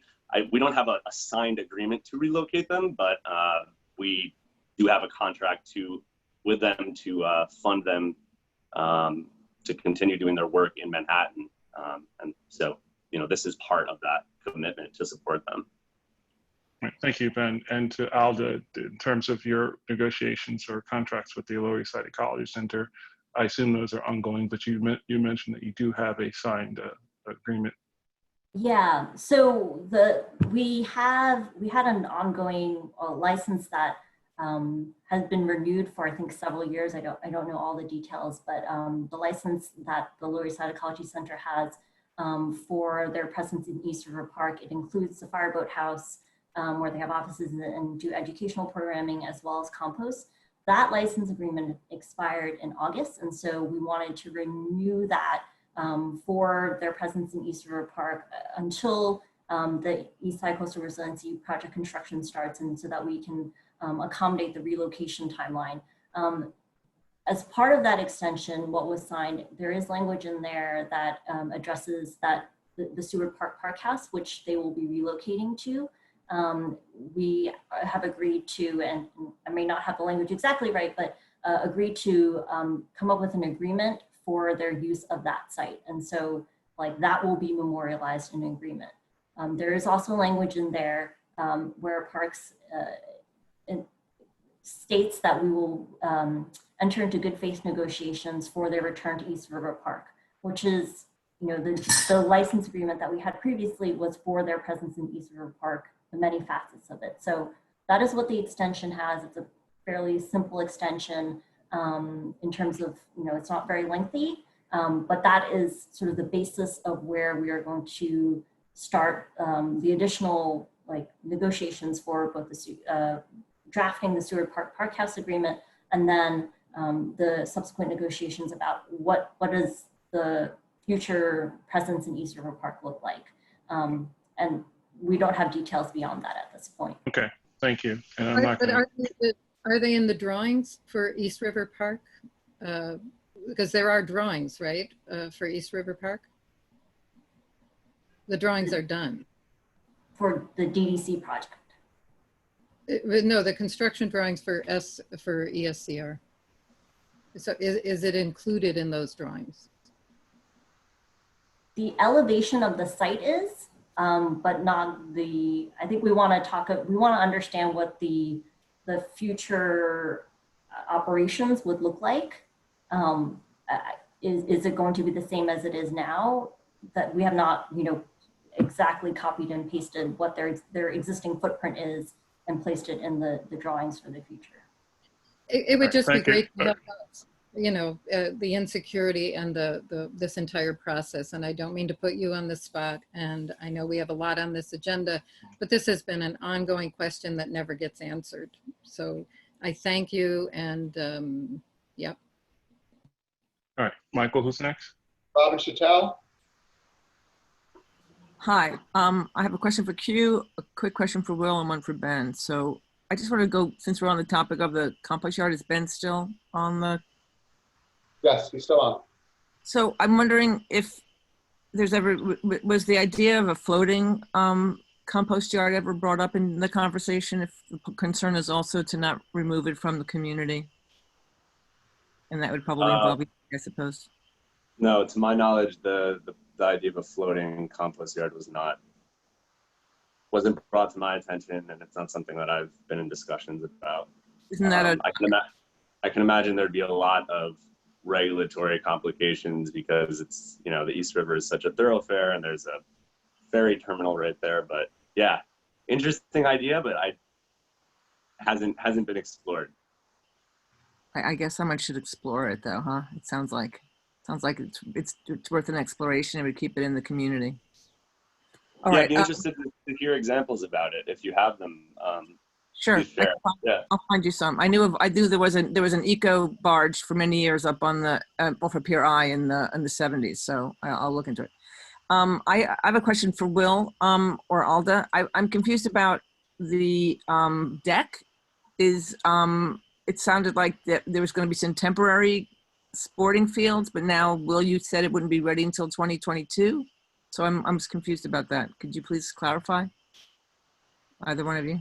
Yeah, Will? that's correct. The idea is to activate it temporarily or activate it in as quick of a manner as possible to get it open. But because of all the really significant underground work that we have to do upland, we're not going to be able to access it with the materials needed to do the construction, nor could the public access it safely to a certain point. So we have to finish the sewer work upland, and then once that's finished, then we can go out and build on the deck and then open it to the public. So yeah, summer 2022, unfortunately.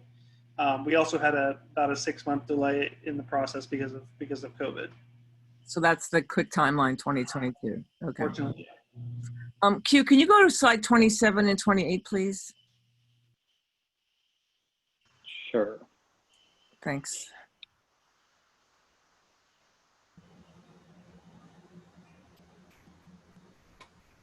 Okay. So I'm just trying to get some clarity on what exactly, and out for 28 might be better. What's open and when things are so late. Okay. I know we've seen these a lot of times, but I'm never really clear on this. And if you could maybe, if you can go back to the previous slide. So the brown areas are being worked on, is that correct? And the open area in the middle is going to be, that's the 42% that will be open to the public, the green area? Yeah, so so this is suggested to the contractor, but whatever is in orange right now is suggested to be closed, and everything else will remain open. You can see this is all the old programming of the park. Then it goes to the next page, and it flips. So now you have the orange here, which used to be open, and the new park programming has come online at this point. So could you go back to your slide? So when you're talking about late fall of this year, we're talking from Houston Street up to 10th Street, could possibly be closed in south of Delancey. Okay, thanks. Potentially, yes. So again, this is we're keeping it pretty. I know this is a broad time frame, but we honestly do not have the ability to nail down and say it's going to be October 15th or November 1st or December 31st. We're still working through all that, and the contractor for Project Area 1, the bids haven't even been finalized yet. So the contractor, the lowest bidder, hasn't even been selected for us to even move into registering their contract. So this is going to come in the next couple months. Hopefully we'll be able to move through the process that we showed earlier in the slides and get answers sometime soon, hopefully. And then I see there's only gonna be one access point at Delancey Street, since Houston will be closed and so in that center area, that would be the access point for everyone who wants to come into the park. So there's going to be a temporary bridge that will be installed here at Corliss Hook Bridge, and the Delancey Street will be another access point. John, are you still here? Do you want to elaborate a little bit on these three access points? Yeah, we're not sure. We don't dictate in the contract which pedestrian bridges get replaced first, or we want to be able to give the contractor flexibility. But what these graphics are showing is what if you were to close, say, from Houston Street north, the access to the open areas would be Corliss Hook and Delancey Street. Well, Corliss Hook, you're only within that area. You can't go north. So the only way to get to the Delancey Street between Delancey and Houston would be through that one access point. Right. So it's like John, Hugh, this is Doug. We're going to have, they still have to be able to have access from East Houston as well. We're going to have a temporary pedestrian bridge there so that they will have access at that point. You're not going to make everyone to get into that park come through Delancey. They Great. can't. Thank you. Okay. Got it. Thanks. Thanks, Doug. Thank you. Michael, who's next? Carolyn Radcliffe.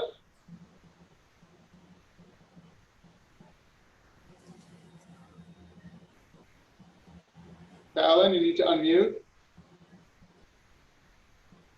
Here we are. Okay, can you hear me? Yes. All right. A question for Alda. When is Parks going to have an answer for schools that want to use parks and community gardens? We will definitely defer to DOE on the, what's happening with schools. I didn't hear your full question, but if it's about the outdoor learning, It is about outdoor learning. It's definitely something that's coordinated through DOE. I don't have the latest specifics on that. I don't know if anyone else at Parks knows, but that is something that's being run through DOE. Not all the sites that are being requested are park sites. We only get the notification about the ones that are park sites, but I'm sorry, I don't have more information. Who in Parks would have the answer? Because we've had a number of schools request to use community gardens as well as parks. They submitted applications for community gardens. I can get back to you. I don't have a name right now, but let me get back to you on that. Good. We most appreciate it. Hi, Carolyn. This is Sarah, also from Parks. We can find that information out and reach back out to the CB in the next several days with an update about that process. It would be most appreciated. Yeah. Thank you. Brian Gilliam. Hi, yes, I just had a couple questions. I see that, I understand about the drafting plans and how the staging and the phasing is unknown and won't be known until the contractor comes in and creates a submittal and it goes to DDC. But I'm wondering, as part of the criteria for DDC approving that, if they're taking into consideration the kinds of uses that are coming online with each phase. In other words, I understand 42% of the park has to stay open, but is it 42% that accommodates a lot of different kinds of uses? Is that something that you'll be looking at, or 42% that, could possibly cut out an entire group of residents that would be, would be interested in using the park? Thanks, Ryan. I'm going to let Doug and John elaborate on that, but at that point, once the contractor submits their proposed plan, it becomes sort of a negotiation between the city, meaning DDC and HNTV Lero, with the contractor to find that sort of middle ground and happy medium. That's my simple way of butchering an answer for that. But Doug and John, if you guys can elaborate on that, if not, we can get back to Ryan later too. Yeah, I can elaborate on that. Yeah, so any plan that's submitted by the contractor would have to be approved. So we would take that into consideration, considering that he has to make the schedule for the project. So the manner in which may be very similar to what we're showing here, or it could be different. But we would be looking at which amenities would be coming online and which ones would be given back after the construction was complete, right? Because in order to build the whole thing, you've got to build areas and then turn them back over. Otherwise, you would exceed the threshold. So we would be looking at that, and any input that we have, like when we looked at this as contractors, if we were to build it, we said, you know, we're looking at, you know, half of the baseball fields, for example. You know, this way, half of them are open, and looking at each individual amenity with that in mind. Given the fact that it's a huge project, and it requires him to move a lot of fill, bring in a lot of fill, move things around, and so. But we would to approve that construction phasing plan, we would definitely look at what amenities were going to come online and when, and before providing that approval and before having that baseline schedule of what's going to be open and closed. The only thing I would add to that, John, is that we don't want to give the impression that there's going to be wholesale changes by the contractor. There's so many factors that were looked at that drove this phasing, that was maximum amount to be kept open, access by existing pedestrian bridges that are not closed, the drainage system that's underneath, the flood wall, keeping as many amenities open as we could in certain areas. You'll see weird jogs around certain areas, and that is the flood wall, but also keeping a soccer field open. So the contractor's not going to be able to make huge changes. If you drill down and to see exactly where they're going to put a fence, they may ask us, can I get another 20 feet? That's what we have to look at, the specifics. So there's no way to do wholesale changes and still meet all of our requirements that we put into the contract. And when DDC goes through that approval process, will they be soliciting any community input, or is it pretty much just DDC will be making the decision?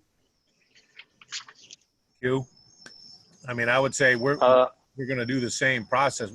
If we give everything that was promised and it's a minor change, we may not have to. If they ask if they can take a ball field away but give a ball field on the north end, we'd have to go through a process for that.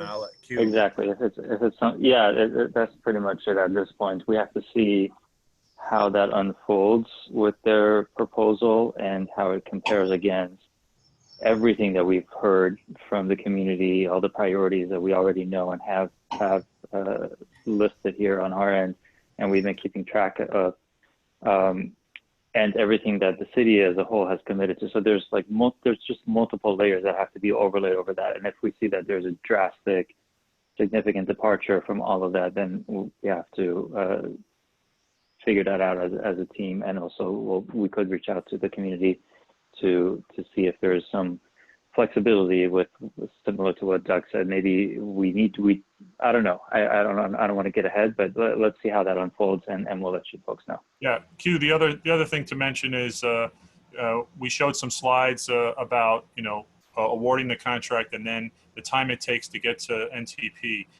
So, for example, on the PA2 contract, it was awarded, and we expect NTP to happen. There's a pre-award meeting with that contractor, and we'll request a schedule. And we'll have time before the official notice to proceed and the official baseline schedule, critical path method. So that will give us time to look at it, to review it in advance while notice to proceed is still pending. And this would give us an opportunity to share the proposed staging with the community to look at it and to review it and to say, yeah, you know what, they're doing exactly what we suggested, or they have made changes and these are what they are. So I think we will have time to do that before construction starts and before we're actually closing things, because we'll request it at the pre-award meeting with a low bidder. I have one more quick question, which is just about the sewer work, and this is following up on Val's question. I heard that you say there's sort of a guarantee or a procedure that you never do construction without 4 weeks notice in advance to residents.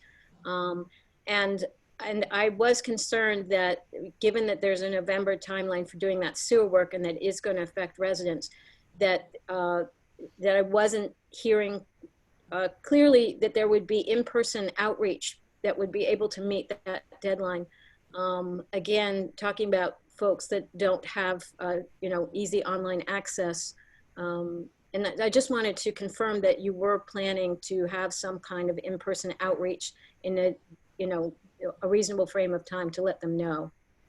Before Yes. that, So Ryan, let me clarify a couple of things that might have been misunderstood, and also we did talk about this with Val just earlier. So I just to be clear, I didn't say that we never do any work without 4 weeks in advance notice. I said for this project, our goal, we're going to try very hard to have at least somewhere between 2 to 4 weeks, as much. It could be even more. We could very easily be able to give 2 to 3 months advance notice, but we're committed to trying to, at the very least, at minimum, somewhere between 2 to 4 weeks, a heads up to the elected officials' offices, to the community boards and the community itself and the CAG members. So, and there's multiple different ways for us to get the word out other than just the website or just the community advisories and the bulletins that we typically DDC issues for projects, for construction projects. So we do have CCLs. The community construction liaisons will be our boots on the ground. They will be on board before any construction happens.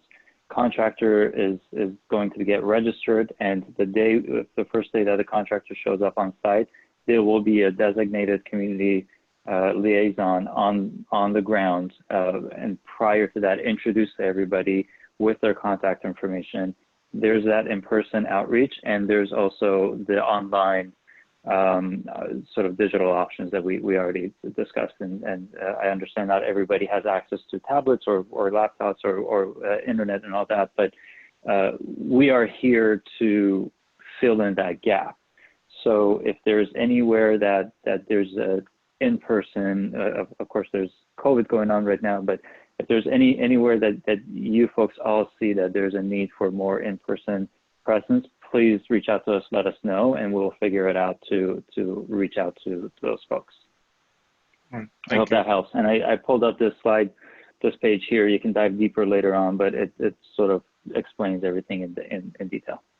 Okay, thank you. It's now 8:30, and we're trying keep this going as smoothly as we can. We're moving into the next phase, and Michael, I believe there are no more committee member questions. Yeah, we have one board member, Lisa Kaplan. Right. And after that, I'm going to go to those who have their hand raised, who are not board members. But let's go to Lisa first. You're on, Lisa. Lisa Kaplan.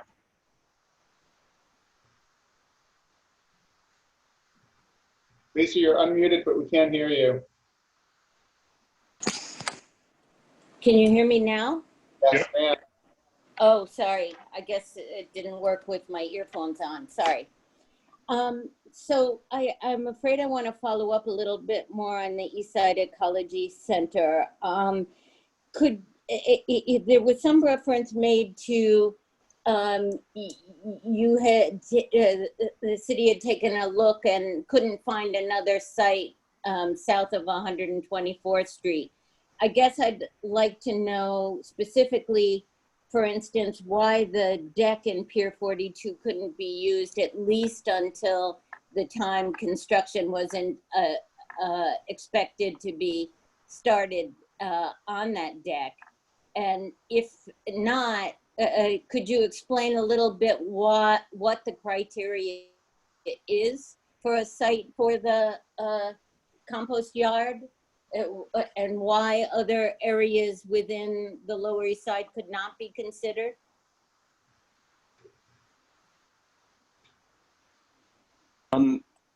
Hi, yeah, so this is Ben. I can answer the question of like what the requirements are for a compost site. I'll let Parks take the Pier 42 question, or DC. But yeah, I mean, right now, Lower East Side Ecology Center is operating on about an acre worth of space. So a site that is of similar size is necessary. It's a location that needs access to water, access to electricity to power their equipment. It also needs to be, so all of these sites, given the amount of material that's processed at these sites, they are regulated by the state, by the DEC. And so there's certain requirements in terms of distance away from residential areas. They have to meet, odor control, rodent control, and the surface of the actual site needs to be able to support heavy equipment, like a skid steer, a large box truck, large vehicles that are pivoting, moving around, that can really do damage to surface. So it needs to be like a hard paved surface as well. Those are some of the main requirements. It needs vehicular access, and then the agency or the owner of that property needs to agree to it. And that's not always so easy, because it is an operation. Those are familiar with the yard see that. So those are the general requirements for this. Yeah, and I can jump in on Pier 42. I think I want to remind folks that Parks' primary mission is really to serve the recreation needs of local users, and with that, making sure that Pier 42's park projects move forward is our primary goal, and we have made commitments to maintain some level of recreation to this community. We recognize that that's something that many of the board members and folks who join these meetings every month have been holding us accountable to. I think more specifically on the Pier 42 site and deck, the only way to get to the deck is through the upland, which, as Will had mentioned, EDC is starting work on this fall. And so I think all the things that Ben had discussed about access are not feasible. Also, EDC actually needs to do some repair work on the deck itself in order for us to be able to provide public access and recreation on there. And so it's not in a condition that is ready for use. Thank you. I see 1, 2, 3, 4 questions. We're going to take those 4 questions before we move on to the next topic. Michael, I don't know if you can call them in the order that you see. Hold on 1 second. I'm trying to get the timer going. I'm just going to call it that I saw first, which is Richard Moses. So keep in mind that Michael has the timer at 2 minutes, and we're going to try and keep the Q, question and answer, to 2 minutes. So please be aware of the timing on your question. And please make it relevant to the topic. Sure. Thank you. Good evening. I'm Richard Moses, president of the Lower East Side Preservation Initiative, also known as LESPI. LESPI, along with the Municipal Art Society and the New York Landmarks Conservancy, are Section 106 consulting parties for the East Side Coastal Resiliency Project, charged with reviewing how the city's plans for the East River Park's historic resources are affected by this work. These include the Fireboat House, the Track House, and the Tennis Center Comfort Station. The committee will be hearing more from us on ESCR and historic preservation next month.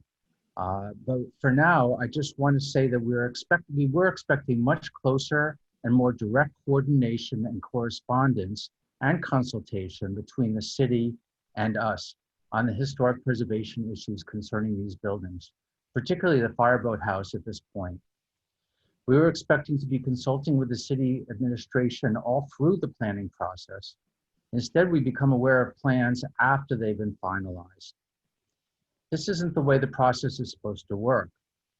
How can, going forward, the city's approach to Section 106 and the consulting party input change substantially to ensure a closer and more direct consultation? Thank you, Richard. for keeping under 2 minutes. Nancy Does Park- Ortiz? No, I wanted to ask if Parks had a response first. Sorry. I think someone from OMB might be on. Aram has Yes. been involved Yeah, in I this think Aram process. is on. I'm here. This is Iram Qadri from New York City OMB. So hi, Richard. We have been working with the consulting parties on the Section 106 process for ESCR. So as we all know, the environmental impact statement for ESCR is now complete. The Section 106 process is an ongoing process, and it continues through the construction of the ESCR project. So we have an executed programmatic agreement for ESCR under the Section 106, which is where New York City OMB, which is the lead agency on the National Environmental Policy Act, is a party to the agreement, as well as the Advisory Council on Historic Preservation and the State Historic Preservation Office. So along with the concurring parties, which is LESPI and others that Mr. Moses pointed out to. So the agreement was executed in December of 2019. That's an executed agreement. And as things come along in the project and things evolve in this project, we will be informing the consulting parties on an ongoing basis. The first very step was, when we had the call a couple of days ago, when we reached out to consulting parties. So I just want to let you all know that be assured we will be reaching out to you as and when things change with the project. The agreement is a living agreement, and we will be reaching out to all consulting parties as the programmatic agreement gets updated on the Section 106. Okay, thanks. Because we have felt a little bit out of the loop at times with some of these issues. So we're hoping that we could have better coordination on this. Absolutely. This Section 106 is the agreement is an executed agreement. However, the process continues as the project is under construction. And thank you, Aram. And there's a possibility that we may bring this to discussion for next month, and we'd like for someone from your office to attend, but we can discuss that offline. Michael, who's next? Nancy Ortiz, and we're going to have Diane. Hi, good evening, everyone. Hello. It's more of a statement that I want to make versus a question. Historically, EDC has consistently steamrolled and imposed their visions of what the community should have versus what the community needs and can utilize. Imposing party boats, yachts, water taxis. How is the community benefiting from rowdy crowds, excessive garbage, public drunkenness, loud noise, and most recently, party boats violating mask wearing within our vulnerable communities, just to name a few. And we, the community residents, are left to deal with the aftermath. How is this a benefit? EDC has utilized CP3 meeting venues as a way of getting plans approved in lieu of holding their meetings in the area and community directly impacted, which is predominantly the NYCHA developments. NYCHA pays taxes, they have voices, and they are demanding inclusiveness moving forward. Bring back the dialogues to the community on Pier 42. Let us have a word and let us have our deserved impacts, not dismissiveness. Hear what we want, what we need, and what we deserve. For the record, EDC has never been an honest partner when it comes to the waterfront. And now I'd like to read a brief statement on behalf of the Lower East Side River Residents Committee. As residents of the waterfront and representatives of those directly impacted by waterfront construction, all post-COVID meetings should be held and are to be held closer to the waterfront communities. LESRRC has provided local.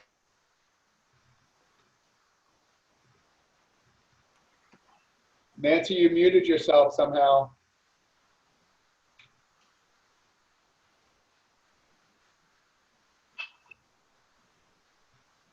That's my statement. All right, thank you, Nancy.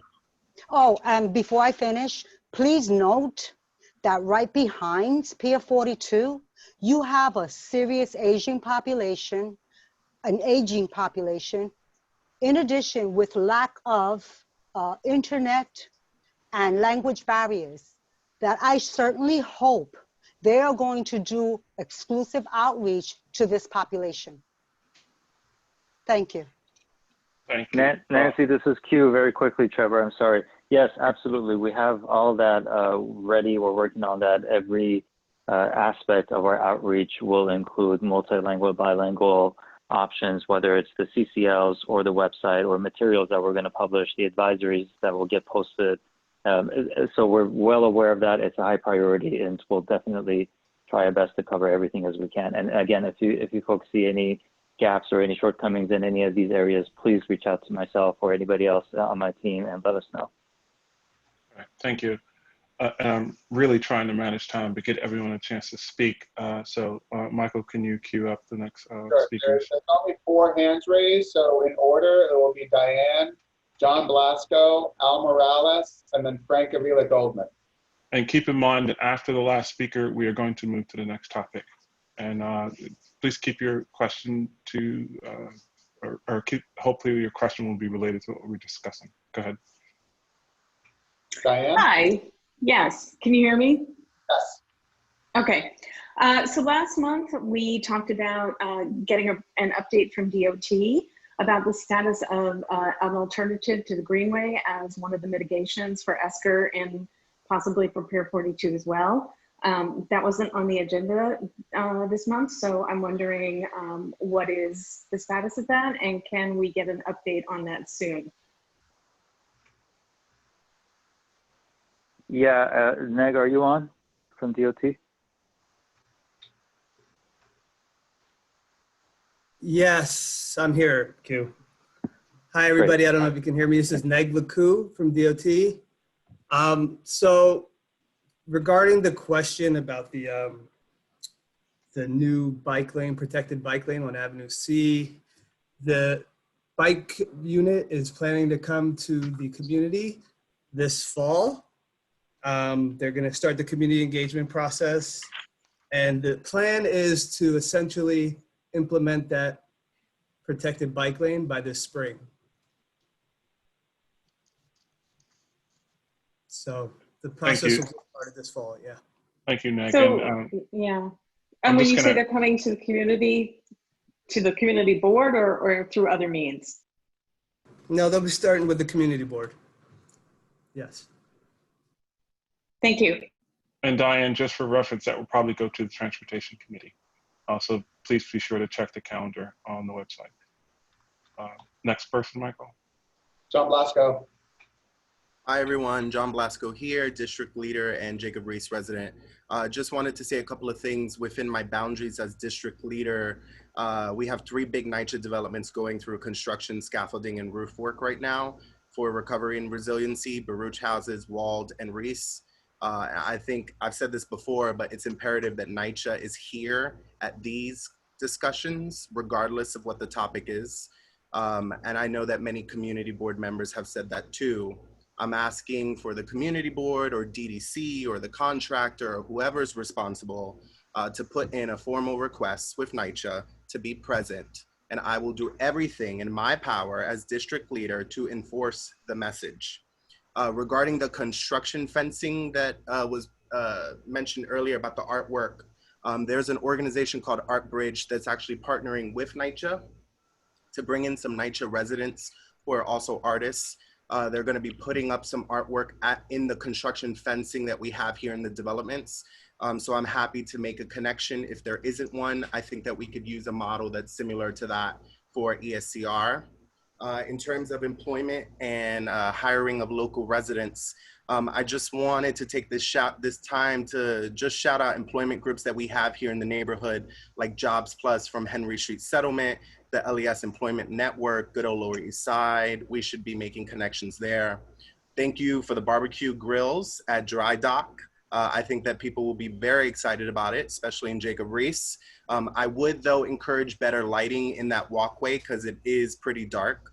And the last thing is just to use community stakeholders as a resource. The community board has me on speed dial, so I'm happy to talk to any agency and make connections. Thank you. Thank you, John.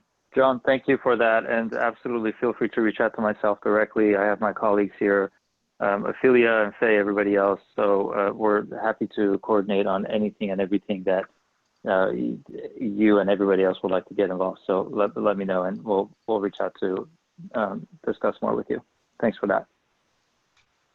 Okay, and the last two speakers, Michael. Al Morales and Frank Avila Goldman. And Trevor, check your chat. I just sent you a message. Al, go ahead.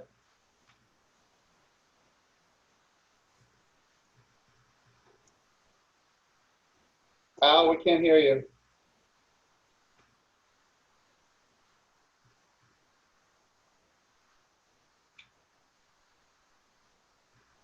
Al, we still can't hear you. Michael, let's do this while Al is trying to unmute. Let's go to the next speaker. Wendy, I'm putting your hand down as Frank was noted as the last speaker. Frank. Hey, can you hear me? Yes. Okay, great. Thanks, CB3 Parks. So I'm going to just be very quick, and I'll speak on behalf of myself, but also on Gouverneur Gardens, and as Nancy mentioned before, the LES-DRRC, the Lower East Side East River Residents Committee, and I'll clarify each time. So first, thank you for Nancy's statement, and I just wanted to say to Will, I look forward to speaking with you next week with regards to talking about how we can facilitate for Gouverneur Gardens residents about the Pier 42 upland construction, and also, you know, it's really great hearing these updates like the seawall, so that we know, residents here know what to expect. And so I appreciate that you'll be willing to reach out and work on that. And then also Q, I'm going to be reaching out to you, but I don't have Melissa Johnson's contact, so I'll be asking for that so that we can put you folks in touch with our management here regarding what was discussed before about Montgomery Street, and also in general when you have the community liaisons on board. And then the last, and so those were on behalf of Gouverneur Gardens, and then I just wanted to I wasn't sure if the statement that Nancy read, I couldn't hear it, but maybe it was just me, so I'm going to reiterate it quickly. As residents in the waterfront and representatives of those directly impacted by waterfront construction, all post-COVID meetings are to be held closer to the waterfront communities. LES-DRRC has provided location meeting venues, and we look forward to working with you in the future in order to facilitate dialogues with those directly impacted so that waterfront residents may have their rightful voice. Thank you very much, everyone. Thank you. Thanks. Al, are you able to unmute yourself now? All right, so, let's do. Well, he put his question in the chat at one point, so I believe it's the same question he wanted to ask, which is, how will the construction timeline affect the East River Park fields that his softball league has permits for?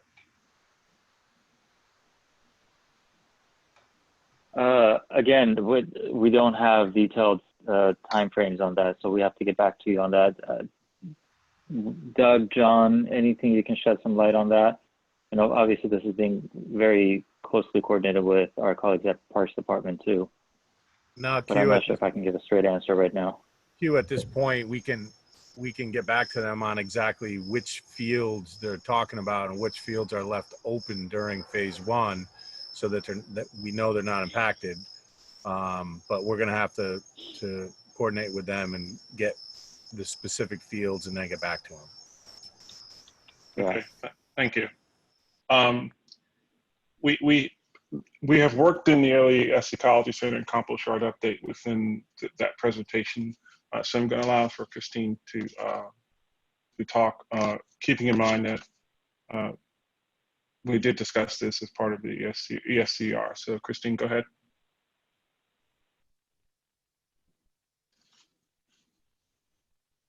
Thank you. I need to unmute myself, and thanks for allowing me to jump into this discussion that we had right now.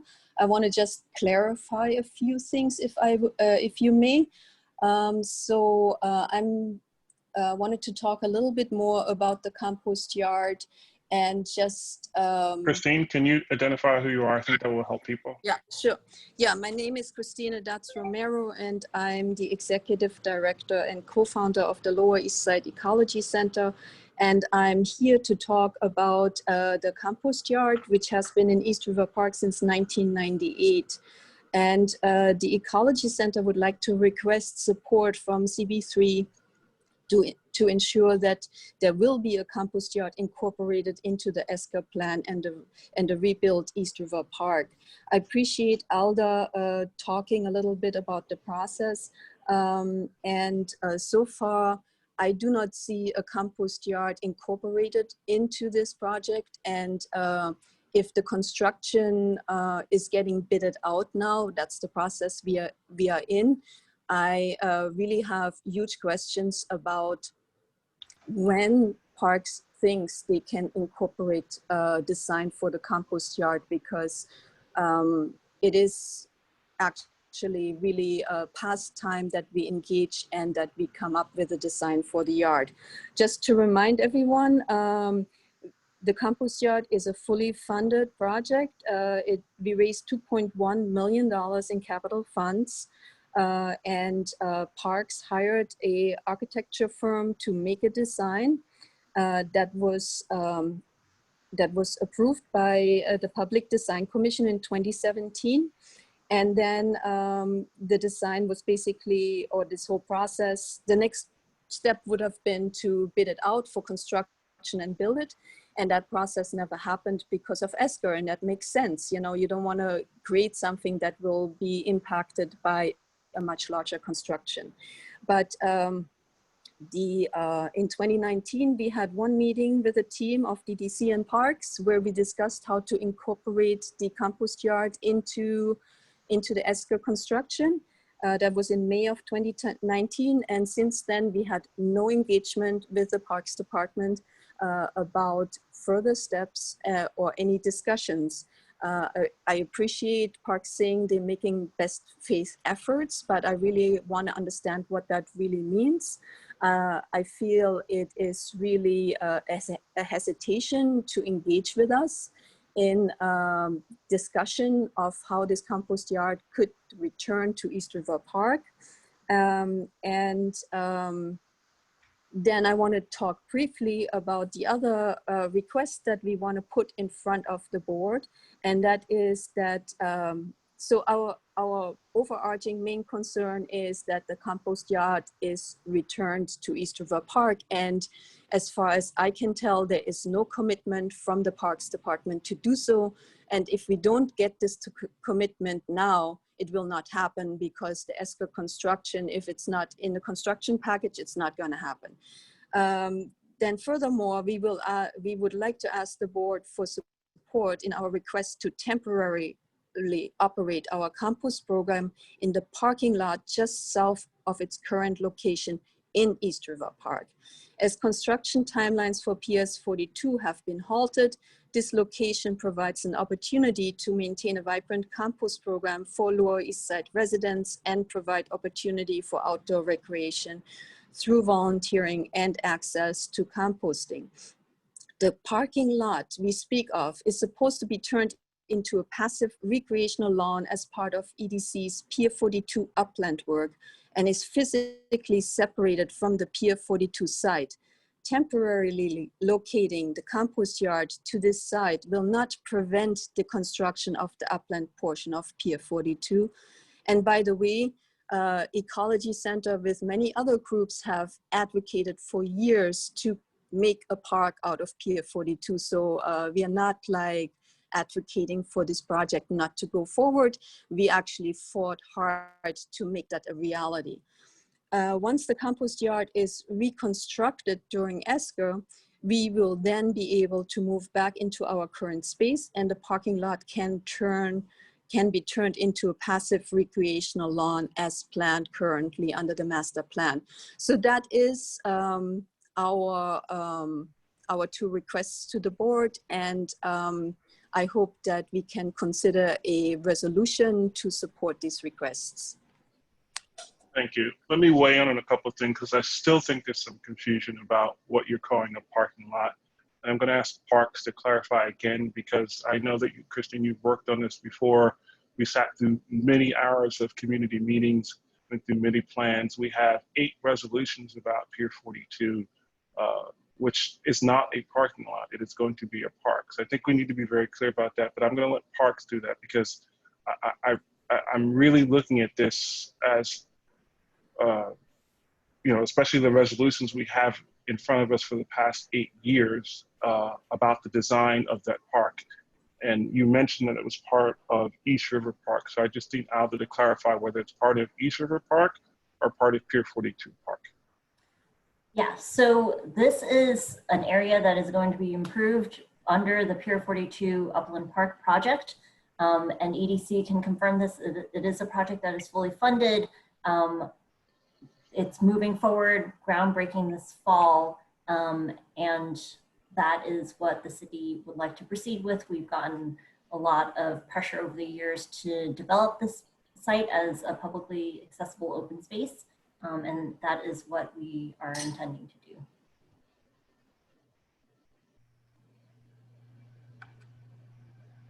And I'm just saying this, Christine, because I know you understand this, the difficulty in changing plans, because we accuse other city agencies of doing that, but we have a plan for that particular, park, and to change that park because you're calling it a passive space, it is part of the overall master plan for Pier 42.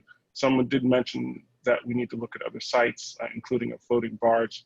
So I'm really hoping that before we get into any further discussions about this, that I didn't realize that you were in discussions with them and are nearing a contract for the uptown location. But just understanding why there are no other Lower East Sides that fit that particular, or fit your requirements. Because if we start looking at parks, especially when we're reclaiming land for public parks and changing that design that we've already worked on, it will require months, if not years, of outreach that would have to go down a drain, and we'd have to redo all that again. And I just find difficulty in that, and I usually don't express opinions about things like that, but I feel uncomfortable about calling it an empty parking lot when it's part of the master plan for Pier 42. Yes, and I appreciate that. And but currently it's an empty parking lot that belongs to East River Park. It is parkland. And the other, and how I approach that is that we also had a plan for a compost yard in our current location that was put on hold because of ESCR. And just like a part of a construction for Pier 42 can be put on hold and then recommence once it is really available to be turned into this master plan. I'm not against the parking lot that is part of East River Park to be turned into a passive recreational lawn. What we are requesting to be able to use it temporarily as a site where we can operate in to make composting accessible, to keep our program alive. We fought very hard this year to get some funding reinstated. We're trying to give as much access as possible to people to this wonderful idea of composting and fighting climate change. And I think, this morning I woke up to, California burning. We have some really big issues to confront with climate change, and composting is one way of addressing that. And, I think there should be really some allowances being made to let us do that. Let me take a look at the many resolutions we have on this park, because as you know, that goes back over a decade. And also get a little clarification on the timing deadline, and if EDC or DDC or parks can answer this, because the upland portion is LMDC money, which is on the funding spending deadline. I just want some clarification for that from EDC or DDC or parks.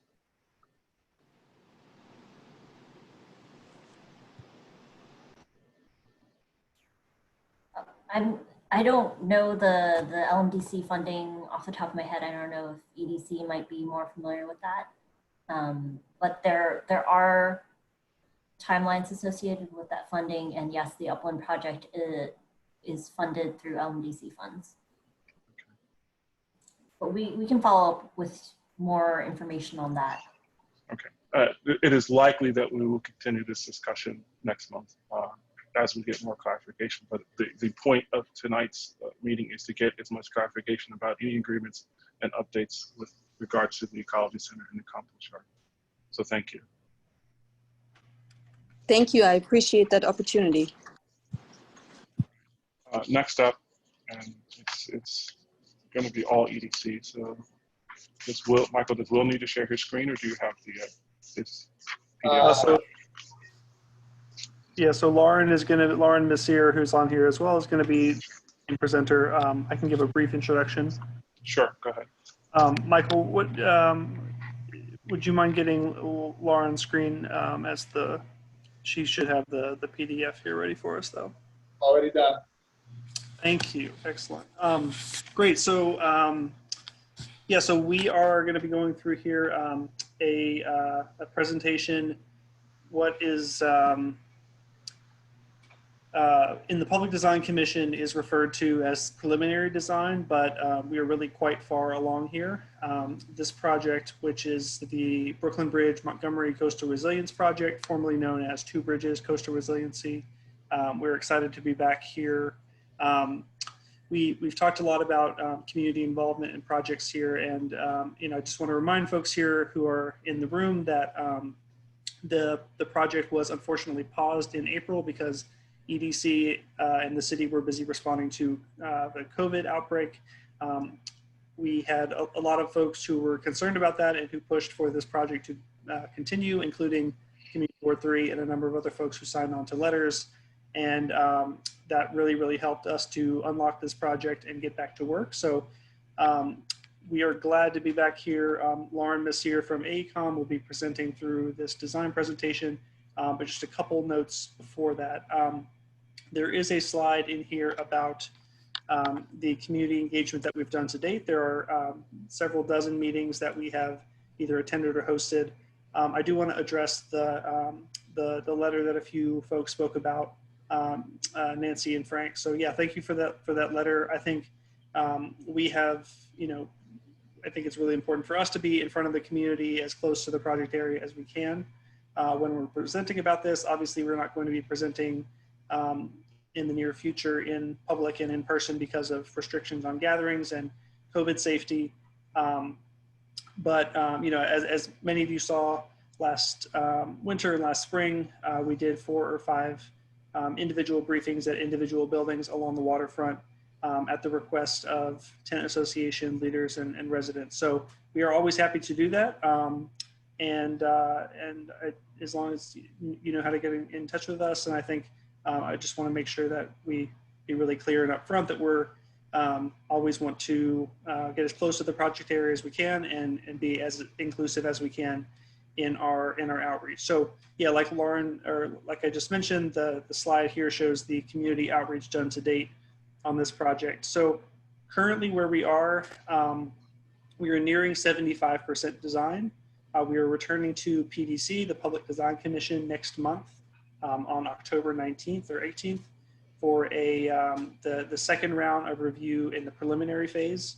I'm really excited for this presentation because we're going to show you quite a lot of modifications and updates that we made in response to feedback we got from Community Board 3, from Lands End 2, Two Bridges Tower, Knickerbocker Village, Smith Houses, and various other meetings that we did.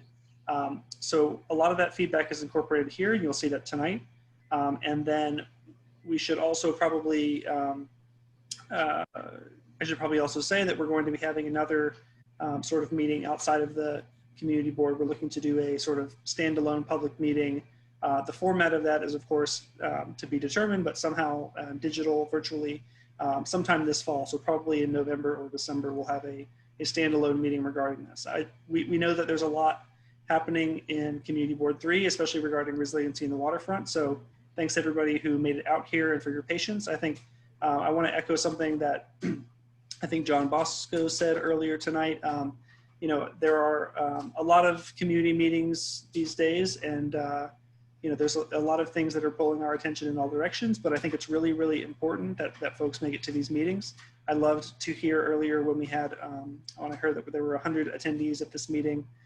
It's really great that everybody's getting involved. So without further ado, I'll turn it over to Lauren to go through the presentation. We have quite a few slides, but we'll try to get through it quickly. There is honestly a lot of detail here. We'll get through the presentation, we'll take questions, And then this exact presentation will be on our website by tomorrow. So everybody will be able to access this and look through on your own time as well starting tomorrow. So thank you for having us. And with that, I'll turn it over to Lauren. Great, thanks, Will. Can everyone hear me okay? Yes. Is that a yes? Okay. Yeah. Thank you for confirming that. So as Will said, we do have a lot of slides to get through, and based on that slide we were just showing with all the community engagement we've been doing on this project, essentially since 2016, there's obviously a lot of background and history and technical detail that's all sort of baked into this project. However, it is also, you know, it's getting to be a little bit of a late hour, and I think our priority here, we really want to make sure that we show you all the design updates and also have enough time that we can hear questions and comments from the community and from the board members. So to get through everything, we've kind of pared down a lot of the intro and background slides. We're happy to answer questions about anything that's not clear in this presentation afterwards. The first three agenda items here, the general project introduction, a review of the flood protection alignment, the concept of raising the platform. This is all slides and material that's been part of past presentations. So I'm going to go through those very quickly. So really focus on number 4, which is the project design, where we're at with the design now and the updates that we've made since hearing all of the community feedback over the last year.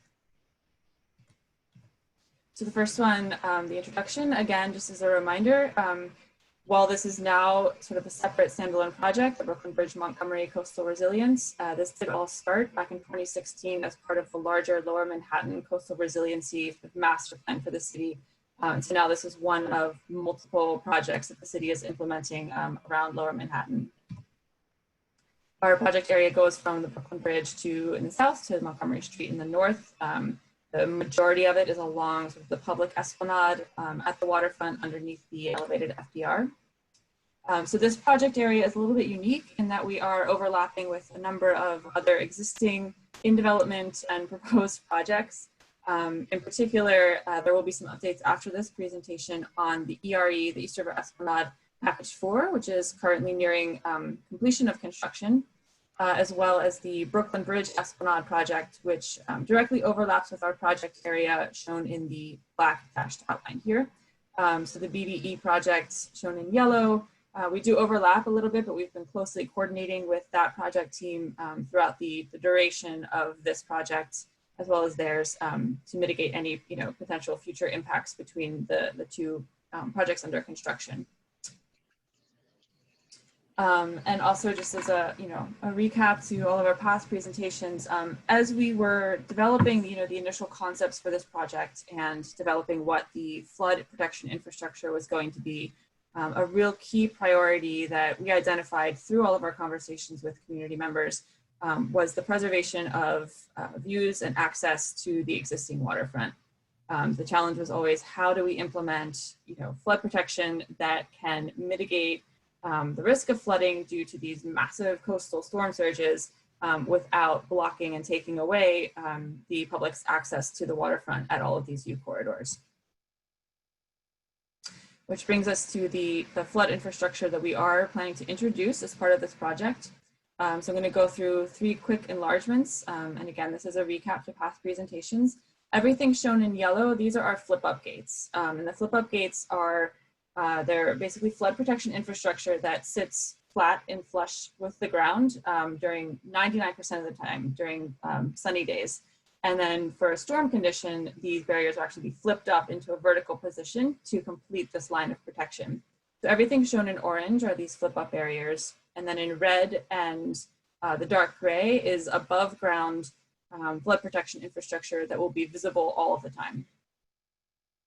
Starting in the south, what you're seeing is that these flip-up gates, again shown in orange, the typical condition here is that they run down the center of the esplanade, kind of between the 2 rows of FDR columns. And each one of these zoom-in slides has one moment where we deviate from that general alignment, and that's due to underground sewer infrastructure and underground utilities that we need to work around and that are shown in the purple. So here, just south of Catherine Slip, across from the NYCHA Smith Houses complex. We, at one moment, need to shift the flood protection alignment and these slip-up barriers into closer to the street. So they'll actually be sitting underneath of the bike lane that we're reconstructing over top of them. But then otherwise, north and south, the flip-up barriers continue between the FDR columns. In another move here, we're at Market Slip, moving a little bit further north, and there's a slight enlargement here. Again, the flip-up barriers are between the lines of FDR columns for the most part, but right at Market Slip, there's a large sewer chamber underneath the ground. And so we kind of work around it with this U-shaped flood infrastructure that remains visible all of the time. And the same condition happens again in front of Pier 35. And then after Pier 35, this is what we're calling sort of our tie-in to high ground. As we move further north, we're primarily using a system of fixed flood wall structures and roller gates. This will be kind of right along the existing fence line of the Pier 36 parking lot. And we do provide openings in that infrastructure to preserve the use of the existing driveways there. Another concept that we introduced last year, actually in October at our last big public meeting, is this. This is new. This is new as part of this project. It was not originally introduced as part of the concept phase, but as we've done additional studies and coastal modeling and our engineering has continued to progress the project, we've developed a system to essentially build the flood protection up on top of a low platform that's about 1 to 2.5 feet high. And this is to mitigate future tidal flooding, like regular, not major storm surge flooding, but the kind of frequent inundation that will happen as there's just tidal fluctuations and as sea level rises along the East River. So what we're doing is we start with the existing site with everything that's at the existing grade today. And then we're implementing our flood protection infrastructure on top of a low platform that'll be used to stop any water that's coming up and over the edge of the esplanade. And then what we're seeing in orange here is that we take that platform and we start to kind of build it out in order to provide access through ramps and stairs, and in order to create space for public programming on either side of the platform. This is another way of illustrating this concept. What we're showing here in this drawing is the existing condition today. So this pink dashed line is the existing ground level, and the dark blue wavy line over here to the right, this is showing our current sea level, the existing level of the river.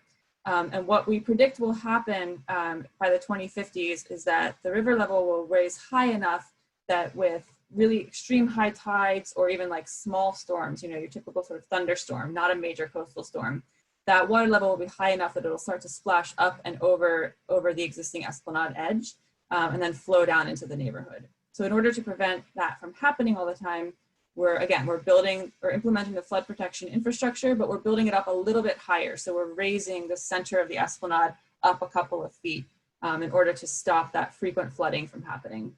And then during a major storm surge condition, when the water levels are much higher, shown at this top wavy blue line, the flip up gate infrastructure will be deployed. Those gates will go into their vertical position and be in place to stop the water. So that's sort of a recap from where we left off last time and what the major infrastructure developments have been. And now getting into the project design, as I move through some of the illustrations of what we're proposing as part of this project, a few things to keep in mind is that this is, as we saw with some of the alignment adjustments we had to make to work around underground infrastructure, there are a number of constraints along the site that we need to work with and work around. This one's shown here. So what's in gray is the existing conditions, and everything that's kind of hatched in this orangey color are showing the spatial constraints that a lot of these conditions put into place. So with this underground sewer chamber, for example, there's an offset around it where we're not going to be able to put things, whether it's infrastructure or site programming, directly on top of it.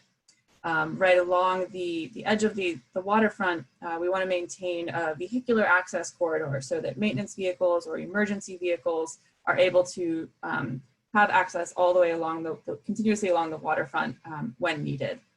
Around all of the FDR columns, these sort of vertical posts shown here, we need to maintain an offset away from the columns themselves and the underground foundation so that we're not going to impact the overhead structure of the highway.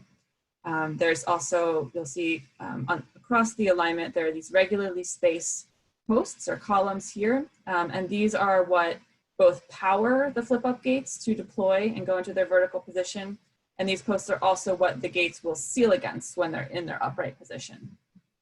And finally, on the dry side, on the inland side of the flood protection infrastructure, we do need to maintain in front of each gate an access corridor for, in the event that one of these posts fails to deploy the gates and someone needs to come and manually lift the gate up with a truck, we need to maintain a access corridor for those vehicles to pull in to be able to, as this backup deployment method, access the gates. As Will mentioned, we've done a lot of community engagement. This is listing all the different events and the types of outreach that we've done since 2016 through today. And this is obviously not a comprehensive list of everything we've heard from the community since 2016, but key feedback that we've gotten, especially from our public meeting last fall, through the winter and the smaller engagement sessions we've done at different community locations, even through early spring. There's a desire for us to maintain some flexible open space that can be used as community members see fit. We did introduce last year that we need to relocate the 2 half basketball courts that are currently on the site. And we understand there's a lot of concerns from community members around this. And you'll see how we've addressed that today. And not just relocating those basketball courts, but also how do we replace them with something else that can accommodate programming for people of the teenage age range. The existing fitness area is very popular, and we heard from the community that we want to keep that and kind of replace it as best we can, and if possible to include more universal equipment. The existing bocce court is underused and should be removed, and we've gotten some strong concurrence around that. There's also, we've heard time and again, there's a very strong desire for more playgrounds along the waterfront. The gliders at Pier 35 have been very popular, and so we are doing our best to implement more of those along the waterfront and kind of distribute them throughout the neighborhood. And we've also heard, again, that there's a desire for bathroom facilities, and I think we've addressed this at the last public meeting and through some additional engagement sessions that is recognized and is simply not feasible as part of this project, but we do hear that concern loud and clear. And then also, consistently as we advance the design, a desire for improved signage and wayfinding, lighting, and skate deterrence throughout the design. So this diagram is showing these general program zones along the waterfront, and this is very similar to what we've presented in the past. In general, at each of the key intersections where people are coming from the city, crossing the street, and accessing the waterfront for the first time, we are building these out into these sort of welcoming social zones where we're really encouraging gathering, social seating for people to have this welcoming entrance to the waterfront and feel invited to hang out. To the south part of the Esplanade and the north as well, where the waterfront is directly across from residential communities, residential buildings. This is where we're prioritizing putting in active programming. So the playgrounds, the sports facilities, the climbing, those kind of features. And then in the in-between blocks where we are across from the mini storage facility between Catherine and Market, and the open space between Market and Pike Slip, these are what we're calling our passive pockets. So these are they're quieter zones, they're simplified. There's still going to be seating and there's still going to be amenities, but we're not prioritizing these as really activated zones. I'm going to go through the social pockets first, so each one of these, and kind of show what we're doing as far as the design and how we're encouraging these to be these social spaces. What's shown here, this illustration, this 3D illustration, this is sort of the typical condition, what we're aiming for that you'll see in each one of these 4 pockets. Each one differs a little bit depending on site conditions, but this is the general concept that we're trying to achieve. So immediately across from each intersection, we will provide a universal accessibility with means of a pedestrian ramp getting up to the top of the platform. On each side of that, where we're providing access, we are clustering social seating that will incorporate ADA and companion seating throughout each of these areas. We're also pulling out and extending the platform, again, right in the middle of the intersection to create this open, flexible space that can be used for group exercise, dance, etc. It's not going to be highly programmed, but it's left flexible for community use. Then you'll also see on top of everything that's shown in this dark gray, and sometimes with this dark gray banding, it's a graphic quality that's currently in progress. These are the flip-up gates. So this dark gray band, these are the flip-up gates on top of the platform. And these are going to be made of a diamond plate. It's a metal plate with a non-slip coating, so that it will be a safe and accessible walking surface. And Lauren, if I could jump in just for a second. So, yeah, please. Everybody from last time. Last time that we were presenting at Community Board 3, and what we previously presented to Public Design Commission as well, was very much these shapes. Into sort of the next level of detail with showing you kind of the colors, the materials, and that kind of stuff. So just to remind everybody sort of what we've been up to in the last few months, not speaking, of course, for the time we were delayed during because of COVID. We've been sort of refining the design here, coming up with materials and showing those to you for the first time, these proposals, and then also incorporating your feedback in terms of programming. So that's all. Thanks, Lauren. Yeah, thanks, Will. That's a great point. Yeah, what we're showing, particularly for the social pockets and the passive pockets, is not a huge departure from what we previously presented. We've just been kind of tweaking and refining and trying to make the design stronger. So this was the typical condition.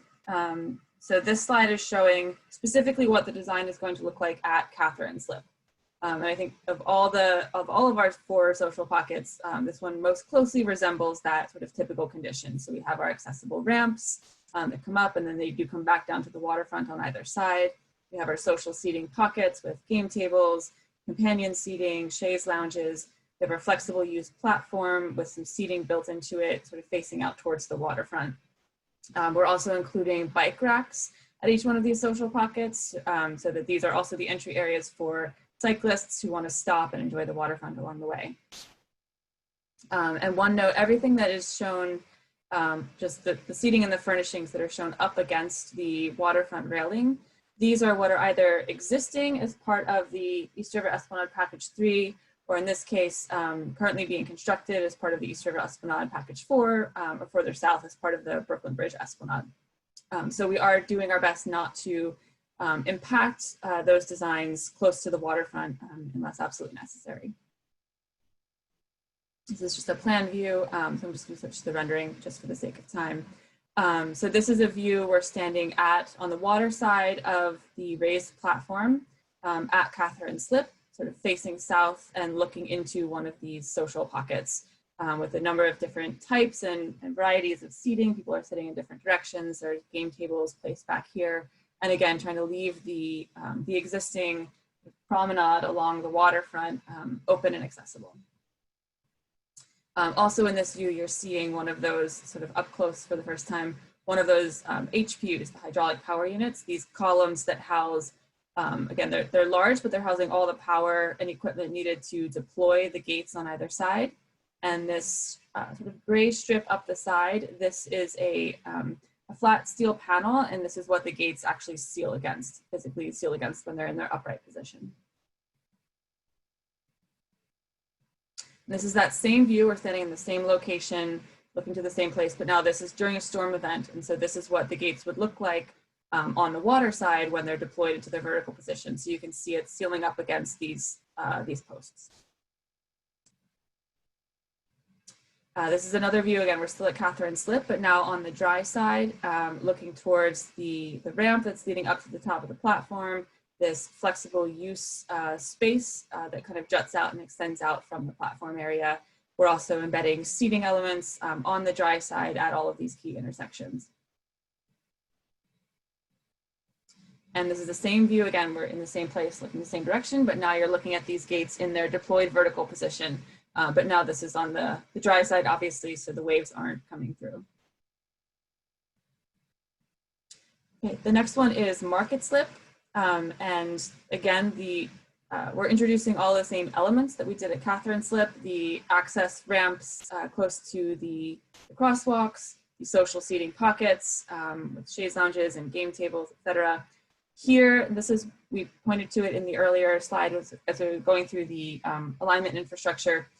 In this view, it's a little bit different than the other pockets because underneath the ground in the center is a large sewer chamber that we need to work around with the infrastructure. So the line of flip-up gates and the raised platform gets temporarily disrupted, and we're introducing a fixed flood wall here with a roller gate. This gate will slide across this track during a storm event, seal against the wall on this side, and complete that line of protection.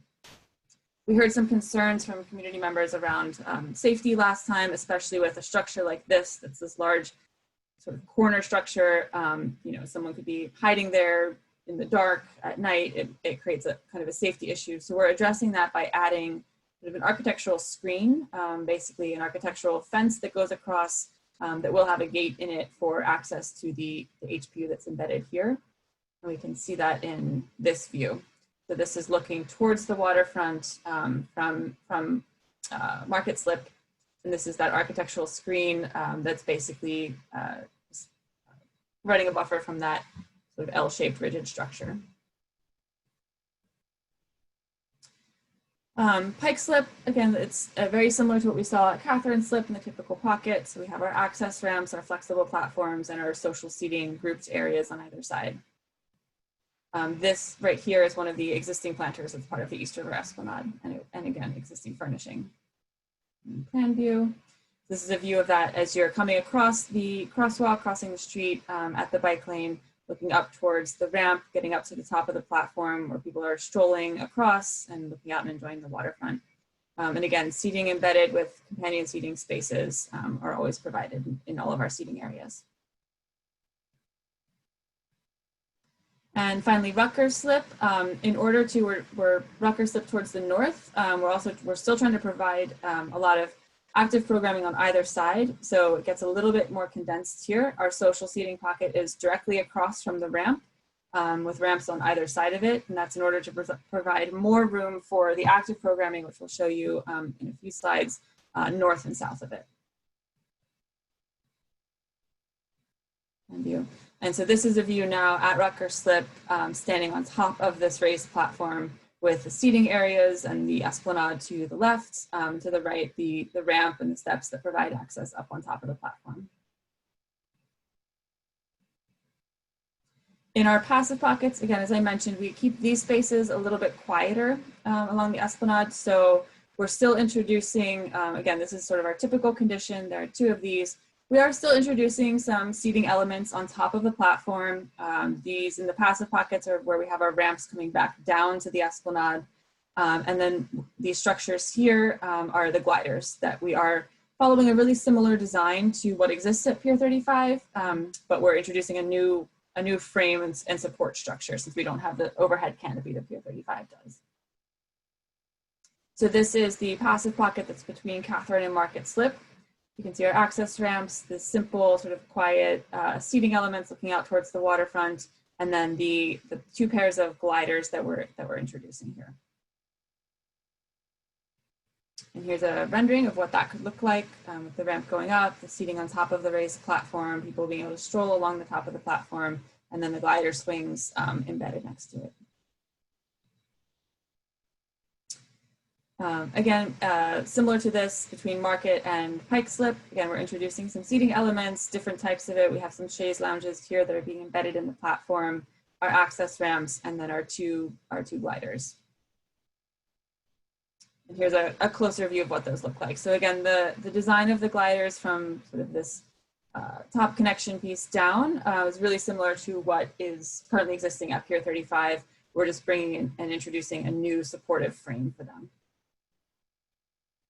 And you can see the existing East River Esplanade seating and counter height table that we are preserving along the waterfront, as well as the planter that we're preserving in the background. And that brings us to our active pockets. And here is where we're going to show a number of changes that we've made since the last time we presented to the community. And this is in response to a lot of feedback we got about the programming that we're introducing and how we're doing that.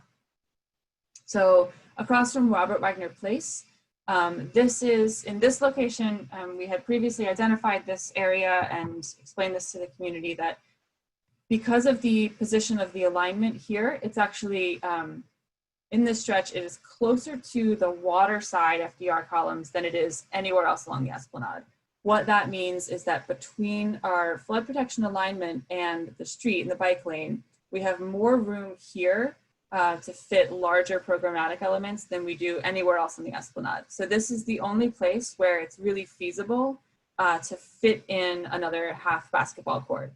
The last time we presented this concept, we were intending to introduce a full court here, so combining the 2 half courts from the north into 1 full court to the south.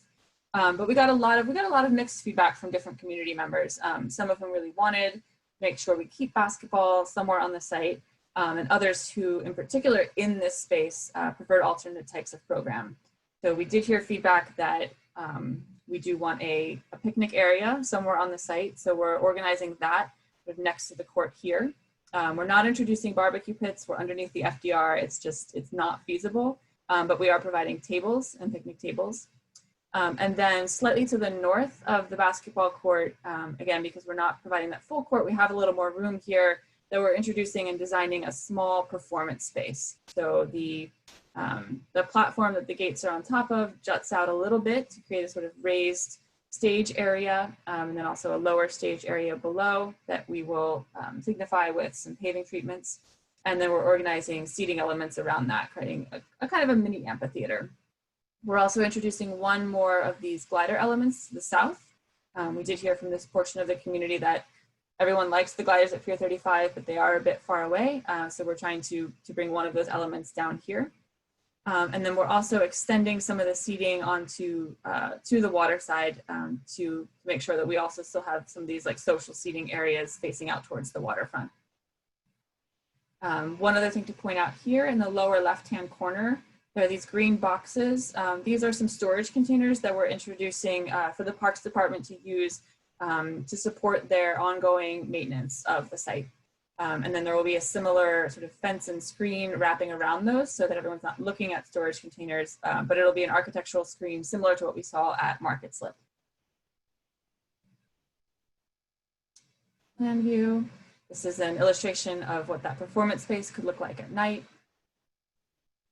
This is the view standing on top of the raised platform and the flip-up gates, walking north and looking at a basketball game that's happening on the dry side.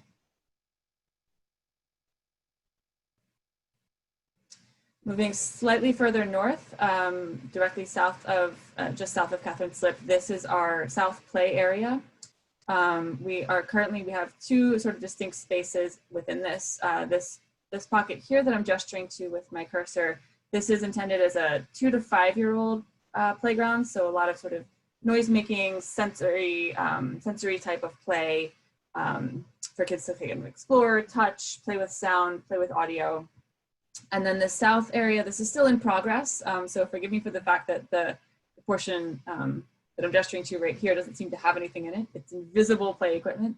We're currently working with our equipment manufacturers. They're a company that works often with the Parks Department to develop a structure for this. And we're looking at potentially having a freestanding play structure here that might even connect over to the one that we've already developed for this little mini pocket in here. We've also, since we've shown this last time, I think in here the plan view is actually helpful. We're also trying to make sure we can incorporate some seating elements in the playground for, for parents to be able to sit down while they're watching their kids play, park their stroller next to them, etc. So we've pulled the platform out a little bit further as far as we can, basically towards the waterfront without running into the existing FDR columns that I'm pointing to now. So we're incorporating some seating elements along that edge. And there's also a paving treatment running through here that will be flush and accessible for easy access throughout the play area. And then immediately to the north, this is still a raised platform, and we are trying to introduce as much fitness equipment as we can. This dashed out L-shaped outline here is showing another underground sewer chamber that restricts us from being able to put equipment directly on top or even too close to it. But we are trying to cluster a number of pieces here so that there's also an opportunity to work out adjacent to the playground. And then this area here can be used for sort of free form exercise and stretching. It'll all be with safety surfacing. This is a potential view of what this play area could look like. Again, that we're still working on refining the equipment and we're developing like a robust color palette for some of these equipment pieces. So this is a bit in progress. And then jumping to the north, between Pike and Rucker Slip, this is our sort of north active zone. So to the south of it here, we are introducing another 2 to 5 year old playground. This whole northern stretch is a bit more, it's just constrained a bit more with the overall width of the esplanade and the space we have available to introduce programming, more constrained in the south. So this is a smaller play pocket that we feel is appropriate for the 2 to 5 year old sort of sensory play area. We're managing to fit in a few ping pong tables between the raised platform and the planter that exists along the waterfront here. And because this is also in the vicinity of the existing basketball courts, and again, going back to that feedback we've heard about concerns that we need to accommodate some programming for teenagers, we're bringing in and introducing a sort of a climbing wall structure adjacent to the ping pong tables to the north. Plan view, and we have a couple of views of what this could look like. So this is adjacent to the small playground, walking along the platform at the top. And similar to the south, we're imagining this as a sort of sensory play environment. So a lot of optical, visual play, some musical instruments and drums. These are sound tubes the kids can talk into and hear come out the other side. And of course, seating, companion seating for parents. And this is a view from the play structure.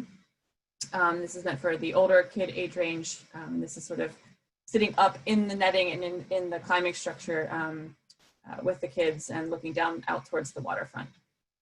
And you can see the ping pong in the background.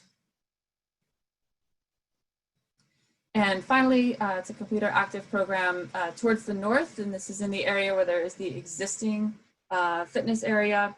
We are building out the platform where we can on the water side and reintroducing new fitness equipment to replace what's currently there. We are modifying the array of equipment that we're introducing in order to make sure that we have more ADA accessible equipment in the future than what we currently have today. Just the plan view of the different pieces that we're planning to introduce: triple bars, pull-up stations, leg lifts, a dip bench, another pull-up station over here. We understand that these are really popular out on the current waterfront, an incline press, and a pair of arm bikes to the south. And here's an illustration of what that is going to look like. Standing on top of the gates with these sort of extrusions of the platform out for the fitness pieces along the waterfront. Okay, and finally, the slides from here on out are, the design has not significantly changed since last time we presented, but just as a quick recap, and then we'll get to the questions and answers. After we complete sort of the programming along the esplanade, we do have the tiebacks to high ground that extend in front of Pier 36 and back behind the Brooklyn Bridge that are our fixed structures, so flood walls and visible gates that remain above ground at all times. So the overall concept for that is that there's sort of a wall treatment along the surface for the fixed flood walls that we have, and then there's also sort of a large graphic treatment that will be on the above ground gates. And the design for this, so this is a fuller view of the full project extent. So we have the fixed structure primarily to the south by the Brooklyn Bridge, in front of Pier 36, and then also tying in at Montgomery Street. In the pink dotted along the esplanade are those HP locations. So this is showing the design for the facade of the fixed flood wall structure. And we are working basically with the design that's currently part of the ESCR project, so that the transition from one project area to the next is sort of gradual, and these projects sort of all read together. So it's the same flood wall relief design that's been reviewed and approved for ESCR.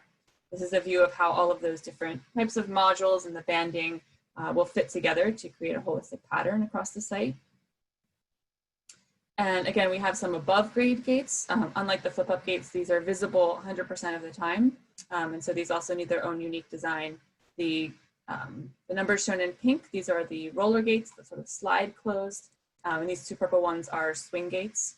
Again, keeping with the design that's already been developed and approved for the East Side Coastal Resiliency Project, we are bringing that and incorporating that into this project as well for overall design continuity. So there will be a sort of an etched banding pattern along the steel face of these gates, and they will be labeled and numbered that will assist with the deployment operations in the event of a storm. And finally, again, just a refresher, this has not changed since the last time we presented it. You saw in the earlier presentation with ESCR, the parallel conveyance system. So as part of the sewer improvements that we're doing for this project to make sure that we have a robust drainage strategy in place, there is a sort of a gatehouse that needs to be built to house the operation equipment needed for this system. So we are implementing that. This is towards the south of our site at Robert Wagner Place, across the street from the Esplanade. The Esplanade is over here, across South Street, and along Robert Wagner Place is the site location for this building that we'll be implementing. This is what that site looks like currently today. So what we're doing as part of this project is kind of building out the pedestrian sidewalk and situating that building here. We're still refining the exact final footprint and location of this building, but this will be in the general vicinity, and these slides do show the intended overall design. And this is what we're intending that building and the facade to look like. And a couple of views of this. And similar to how we've been developing the flood walls and the gates, we are working with a similar materials palette to what's already been approved for the East Side Coastal Resiliency project. So again, there's continuity and collaboration between both of these projects. That brings me to the end of the slides. I know this was a lot, and again, for the sake of time, I tried to go through it very quickly. So please, if during the Q&A, if we need to back up, I can happily flip back to any other slides that we need to pull up again or clarify any questions. Thank you, Lauren. I'm going to first go to Will because there's a lot to unpack here, and I'm a little concerned with the late hour. When are you going to design commission for this, and at what stage are you? So this is a second submission at the preliminary stage. So we submitted for preliminary previously in the spring, and then based on comments from CB3, others we spoke to, and PDC, this is a revision. So this is preliminary. We're submitting in a couple of weeks in order to meet with PDC it's either October 18th or 19th, I forget which.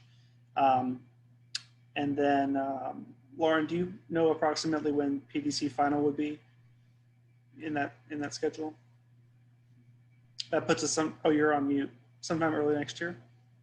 PDC final, we're predicting will be next spring, as we're getting close to about 90 to 95% design. Okay. And are you seeking a resolution for this? So PDC requires that we meet with the community board. They don't necessarily require a resolution. We would love your feedback in writing, but you know, I understand that, you know, to see this for the first time and turn something around at the meeting itself is difficult. I think regardless of whether we have a resolution in advance of this PDC submission or not, you know, we will still be able to take your feedback into consideration. Sure.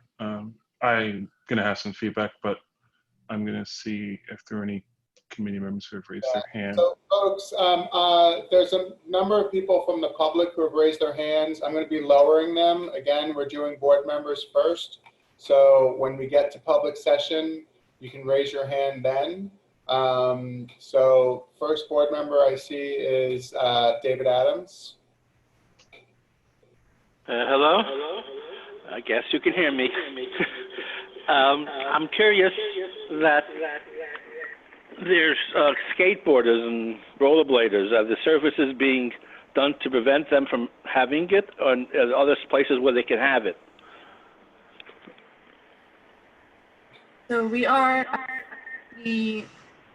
switch back to another slide quickly.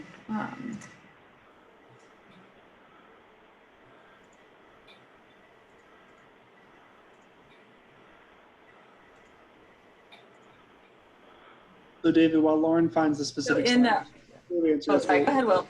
Including skate stoppers on the corner surfaces that would typically accommodate thing. Yeah, so what we're doing to try to avoid having to put, you know, an additional metal piece as a skate stop, we're thinking about, as we design each one of these elements, how we can integrate skate deterrents into the design.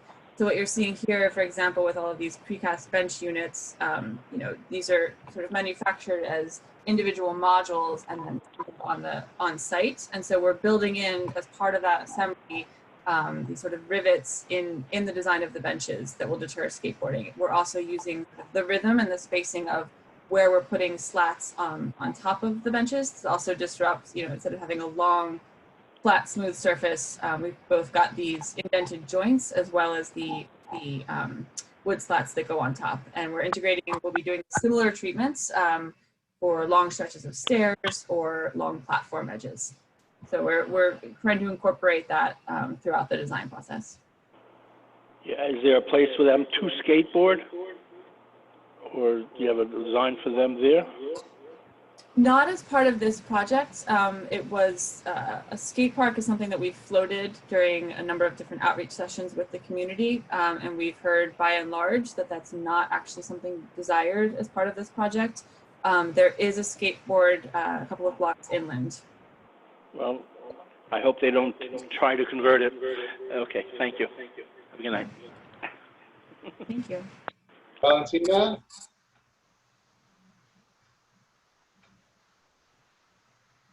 Yeah, a couple of questions. The flip up, roller and swing gates, that requires human intervention? Yes, those all need to be deployed in the event of a storm. For the flip up gates, again, they are sort of mechanically powered. So there's these large posts here. So it's a simple like push button operation. Okay, but it requires, my question is simple. It requires human intervention? Yes, it does. Okay. Now, in terms of the senior equipment, the equipment that's there now is mainly equipment that you sit on or that you like do your arms. And what I saw there was like, looked like somebody was like doing something where they was like almost near the ground, which I'm like, the average senior citizen would be, I'm on the ground and I can't get up. So I just don't quite get it when I know that it's seniors that like this fitness equipment, and that equipment did not look like good for seniors, okay? So it's something to consider. The other thing, right now there are picnic tables on Jefferson Street in that particular area. This community loves those picnic tables. They love to have parties there. So I'm wondering, you know, how come there's no picnic tables near Jefferson Street in that particular area? Because like I said, the community, I don't know how many parties I've been to at them picnic tables. So anyway, that's my questions. The picnic tables at Jefferson Street.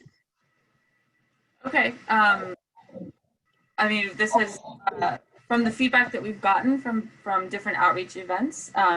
We've heard loud and clear that a lot of fitness tables were desired towards the southern end of the project near Robert Wagner Place, but that there was actually some hesitancy to put them more towards the northern part of the project area, which is why that we're primarily including them further to the south.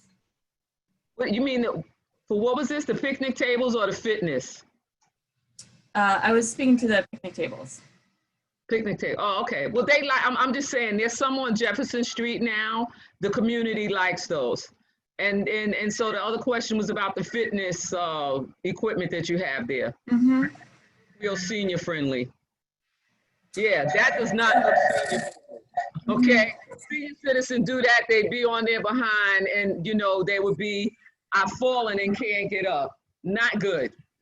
Okay, it might be that this is one particular piece is in the foreground here, but we are making sure that there's a variety of really sort of universally accessible equipment pieces. We've been working very closely with the department to hear like all of their experience with, you know, parks and fitness areas that have already been implemented around the city, like what works, what doesn't.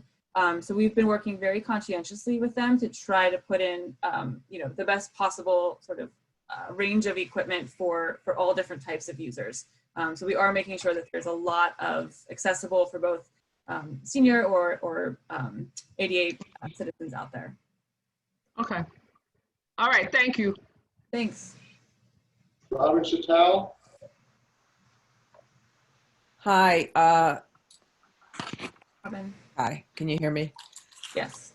Thanks for all the work. The designs are really beautiful. Of these pictures with people.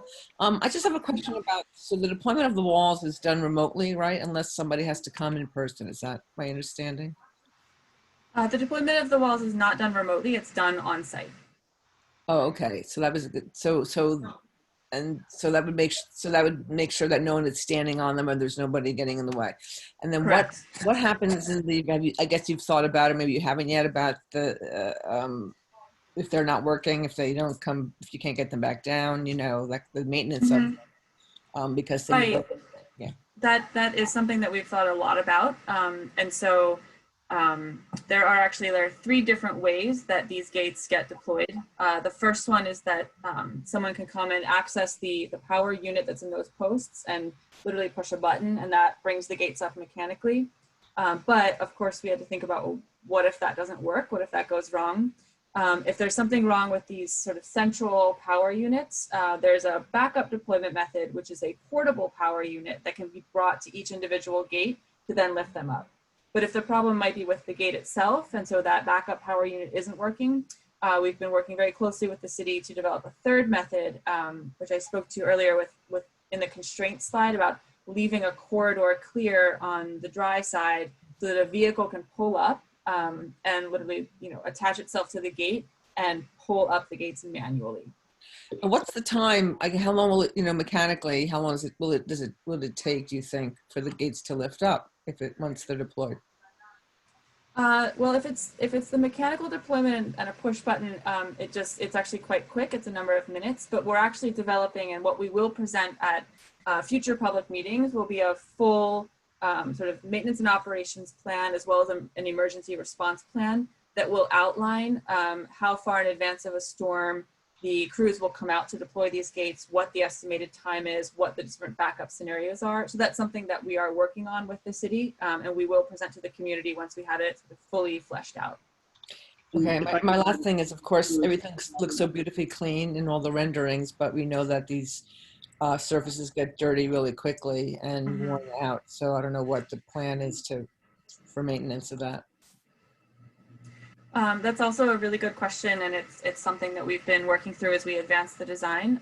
So again, we've been working closely with our agency partners in the city, and we're ensuring that the materials that we're using are materials that are commonly found around the city, commonly used in other open space projects, so that these can be maintained as easily as possible and cleaned when necessary. So it's something that we've gone through many rounds of revisions with what we're proposing, and then hearing from, you know, parks and DOT and our other city partners about, well, what's their experience and what's worked in the past and what is hard to maintain. So we're trying to make this as easy to maintain as possible. Sure, I'm sure you are. Okay, thank you. Right. Thanks, Robin.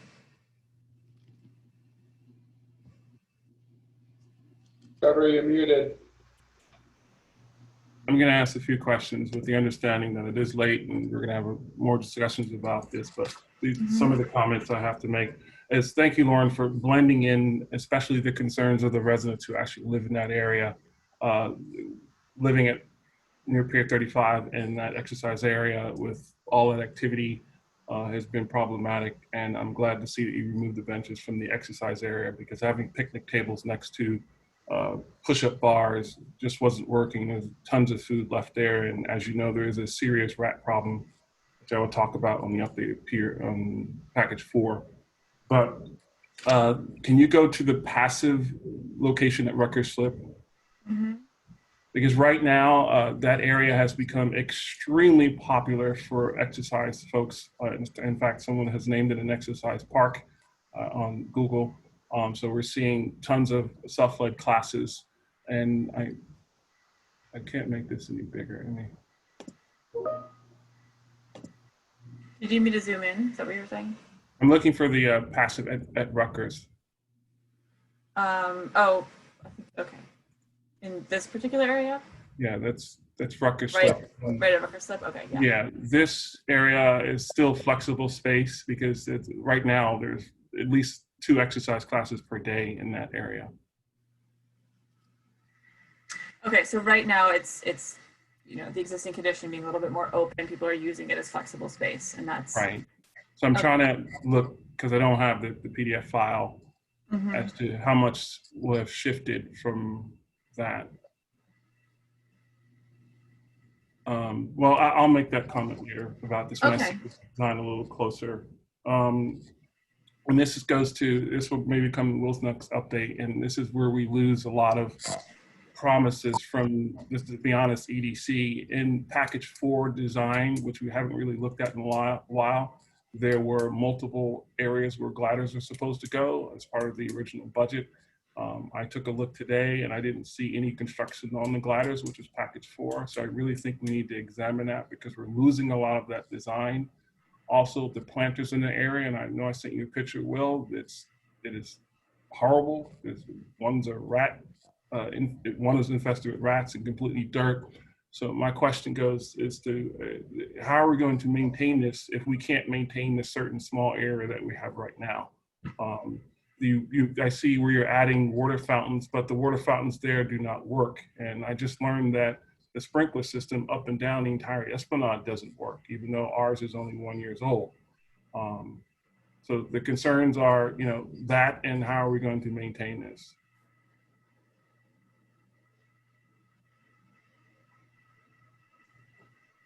Yeah, so Trevor, we can get into package 4 and the latest there. Just to sort of recap for everybody, and also, if you don't mind just going back to Robin's question. So to sort of clarify what the intended sort of jurisdiction split here, EDC is designing the project. The Department of Design and Construction, DDC, is going to be constructing the project, and then the maintenance of sort of the maintenance of the topside stuff is going to be the Parks Department, and then DOT is going to be the one that operates the actual floodgates in the event of an emergency as declared by OEM. So to throw the alphabet soup at everybody, that's sort of agency jurisdiction. But yeah, I mean, regarding maintenance, I think like Lauren mentioned earlier with the skateboarder thing, the design team is, we do have an opportunity here too, and I can let her expand on it, but we do have an opportunity here to re-examine some of the choices that were made in the original design of the East River Waterfront Esplanade, and if there are improvements we can make here or there, in particular where we can build things such as skateboard deterrent into the fabric of the design rather than having to go back and add something later. No, I understand that one. I was going to make it a little shorter because my concern is that we were promised a lot in package 4 with fishing outlets and gliders. And I'm wondering if they are still package 4, but you can answer that later. And the discussion about maintenance we can also have later, but just to keep that in mind. I don't want to go into a full discussion because we'll be here for quite some time. I will say this, and I know this isn't final design, to keep art in mind. I know there's some artistic play in some of the elements, but this is the only area where we don't have any art sculptures or projects, and it'd be nice to have some. I know space is very confined, but there is an awful lot of seating in the area, and I'm glad that you're looking to move some of that to add some other elements. There's certainly hundreds or I don't know, thousands of seats in this area, so that's not what it's missing, but we're missing things like art and things that sort of give a little culture to the area. Go back to the active area at Pike and south or closer to that area, north of that area where the exercise equipment was, or probably will be removed. Oh, the fitness area? Yes. Okay. Fitness area. To Val's point, and I understand, and I saw in the chat that there are going to be some ADA accessible arm exercise machines. And just keep in mind that the ones that are there, including some of the gliders or elliptical type machines, are extremely popular, even among the elderly. I agree that a lot of the low bars and even the pull-up bars are nice and easy, but folks like the machines. They're extremely popular at any time of the day or night. In fact, there are people there right now using those machines, so keep that in mind. The view corridor at Pier 35 with the fixed and roller gate, I just want to check the alignment on that. Sorry, you're referring here? This yes. 35? Now, the entrance, I know it's a little hard to read. There was another slide that showed, although it was smaller, where the permanent wall was as opposed to the gate. My concern is I don't want to block that view corridor to Pier 35. If that is just the section that's behind it, that's fine. And can you confirm that's the section that's sort of behind the screen wall? To the north of the screen wall. So probably a better answer, a better way to describe it. Maybe there's a better visual in the original alignment. Oh, okay. Okay, the earlier slides. No, that's good. The one you had before. Oh, okay. I don't remember which one that was now. 54. I tried to bookmark all the ones that I thought we'd have to flip to, but okay, so let me just zoom in here. So this is actually, the feature wall comes up here, stops here, and then our flood wall infrastructure is just sort of right in front of it here and across the top of it here. I mean, this is, we worked with our engineering team, like, I don't even know how many iterations of this we tried and tested. It's very complicated because there's a large sewer chamber right underneath the ground here that we can't implement a flip up gate here to fully preserve that view corridor. We really didn't want to have to introduce some of the fixed structure in this location, but it's literally the only thing that works and allows us to work around the massive sewer infrastructure here. So there is a fixed wall. We are putting swing gates in as between the connections between the flood infrastructure on, so that we're maintaining basically an open pedestrian corridor and continuing the sidewalk in front of Pier 36 to the Esplanade, but also allowing people to kind of flow in and access Pier 35. So we're doing our best to preserve access to Pier 35. There will be a visual impact because of the fixed infrastructure, and it's just something that we tested everything that we could to try to work around that and mitigate that. So the current design is, this is as open as we can possibly make it in front of Pier 35. For the next presentation, if you could bring back some more detail on that, because that is a critical view corridor, especially for the residents of Lions End, that will be blocked. I can't really see detail from this diagram, so if you could bring more information about that, because that to lose that view is pretty dramatic. The park structure down near the Brooklyn Bridge. This is the first time I've seen it. There's a building for park storage. Oh, the Interceptor Gate building? I don't think it's the storage. Trevor, we did have the storage. Yep. Added a metal screen around it this time. Yes, but my question to you is, what is that? Because I was under the impression we're trying to get bathrooms, because if you look along this entire waterfront, there's not one single bathroom. And you know, the initial comments were we can't build it or problematic, or you can't build any structures. So I'm looking at a DPR storage area and wondering if that is a structure. It's not. It's basically like a cargo container, like a shipping container type of structure. So it's not intended as a habitable structure. We're not running power lines to it. There's no sewer lines running to it. No running water. It's not a building. It's literally just a cargo container that we're screening in with a fence.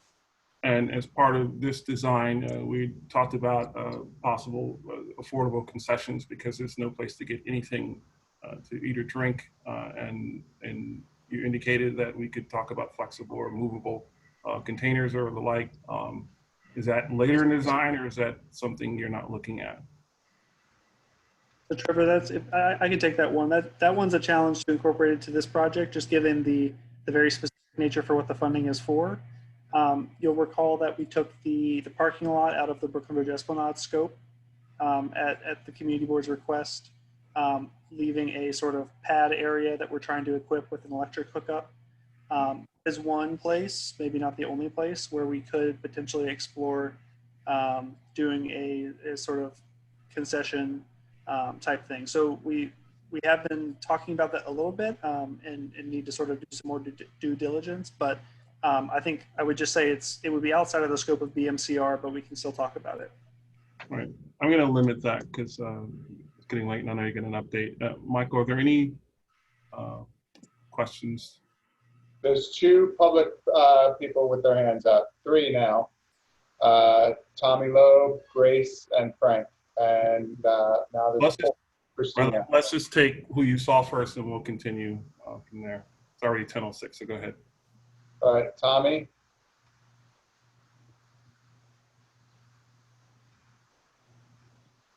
Tommy Loeb. Thank you. I have a basic question.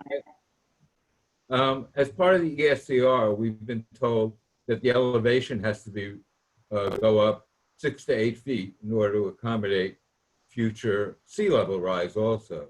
So I'm wondering if you have a prediction when these gates will have to be closed all the time, because the elevation here is not being raised on the eastern side of the gates. So what's your prediction on when the gates will be permanently closed and access to the waterfront will be permanently eliminated? The intent is not to get to a scenario where the gates need to be permanently closed. In order to mitigate that situation that you're talking about with sea level rise alone starting to cause frequent flooding, that's why we're building up that platform in the center of the Esplanade and putting the flip-up gates on top of it. And that's to mitigate that sea level rise, I think. But we've been told sea level rise in 2050 could be 6 to 8 feet. And if it's 6 to 8 feet, those walls will have to permanently be closed. The information that we have been working with and that was put out by New York City for all of these projects to use is that the predictions for sea level rise by 2050s, which is the target design year for this project, is 30 inches. And so that's what we have calculated into to our design for raising that platform down the center of the Esplanade. Thank you. Michael, go to the next question. Grace. Hi. Oh. Hi, Grace. Go ahead, Grace. Hello. Go ahead, Grace. Hi. Okay. You hear me? Yes, we can hear you. Please ask your question.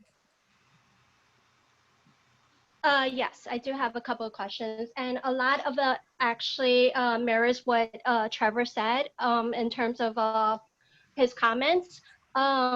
Yes, since we live directly right across from Pier 35, we are against having more picnic tables, and thank you for removing it from the exercise area, and we don't want any more beyond what we have right now. As far as what is on Rutgers Slip, on that huge sitting area, yes, it's a little bit underwhelming right now, and if something can be added like the gliders, which we had requested more gliders. I know it's on Market Street, but that's only 2 sets. So if you can possibly consider placing more gliders over there or some type of other activity, you know, to make it a little bit, spruce it up more instead of just that seating. Another thing was with the play area that is, I guess, further down Catherine Street. I know you were looking at, can you possibly add like maybe a spray structure just for kids to cool down, because there seems to be like, yes, a lot of like climbing and everything now, but there's a lack of cooling, you know, play structure that, you know, they can cool off on during hot, you know, days. So that's something that perhaps you could look into. And for the exercise area, can you have it more than just the stationary ADA? I know that's necessary, but also can you keep the elliptical, you know, that we have and just, you know, upgrade it a little bit or something like that? Those are my comments. Okay, thanks, Grace. Just to quickly respond to a few of those. Certainly, we really appreciate the feedback. It's really helpful. With the comment on the gliders, we are, I think maybe I did go through the slides very quickly, so perhaps it wasn't clear. We are introducing 4 more glider swings between just south of Pike Slip. So I know it's not all the way up at Rutgers Slip, but since from Rutgers Slip, you can either go a little bit further north to Pier 35 and there are gliders, or just, you know, within a block south of it, there will be more gliders by Pike Slip. So, and then there, another set of them are closer to Market Slip, and then 1 more further south. So we are trying to kind of evenly distribute those across the Esplanade so that no one has to walk too far to access the gliders. As for the spray structure, that's something that we did look into as part of this project. It gets a little bit tricky to implement something like that underneath of the FDR, where it's not really going to get direct sunlight to evaporate. There is a spray structure, I believe, and will confirm this maybe, I believe that's still part of the plans to introduce that with the Brooklyn Bridge Esplanade project that partly overlaps this, this project area. But as far as like the maintenance and operations and long-term longevity of this project, introducing a spray structure for BMCR was not deemed feasible. And finally, with the exercise equipment, I hear you. That's a comment we've gotten before. I understand that the cross trainers are they're very popular. Again, with just thinking towards, we've heard so many concerns about maintenance and, you know, if things break down and not being able to get replaced quickly enough from so many residents. And again, working with all of our agency partners, the pieces with movable parts become very difficult to maintain. And also in the fitness area to the north, we don't have the space available to really fence off that whole area. And often the pieces with movable parts get used inadvertently by kids as sort of play pieces and tend to break down much more quickly. So in our selection of the equipment, we're thinking both towards making sure we have as much universal accessibility as possible, but also trying to incorporate things that will be maintainable long-term as part of this project. So that's just background into the thinking and the rationale and how we've been making the decisions that we've been making. Thank you, Lauren. But I'm going to push back a little bit on that because I know I've seen those types of structures in other parks. And if the issue is maintenance, then we're going to obviously have another discussion about that, because I know that EDC is paying parks a significant amount of money to maintain an area, just like the other government agencies do for parks. But it just seems like we have a particular problem here. And I'm glad you introduced the playgrounds to draw some of those kids away from those structures. But I don't want the answer to be where we're going to put bars and poles because they're easy to maintain, as opposed to this is what the community wants. And it's something that can be done. I'm also going to push back a little bit on the water feature. I understand what you're talking about underneath the FDR and evaporation and water drainage, but I know they've done that in other areas, and I'll try and find an example, just like we found examples of climbing structures, which we were told were not feasible, but I'm glad to see that you put that in there. So those two things, I just want to make sure that they're noted, and we're going to continue to discuss them. Michael, I think there are two more. Yeah, our last two is Frank Avila Goldman and then Christina Zhang. Frank? Thank you again, and thanks to all of the presenters. I didn't thank when I had to come in earlier, so thank you everyone. I just I wanted to, when I was watching the presentation, I wanted to make a comment, which would be more like perhaps a recommendation to come back to CB3 Parks regarding the bike lane. I'm an avid biker. I've been biking in the city for over 20 years, and that just for me, that means that I'm really like cognizant of the difference between safety and the perception of safety.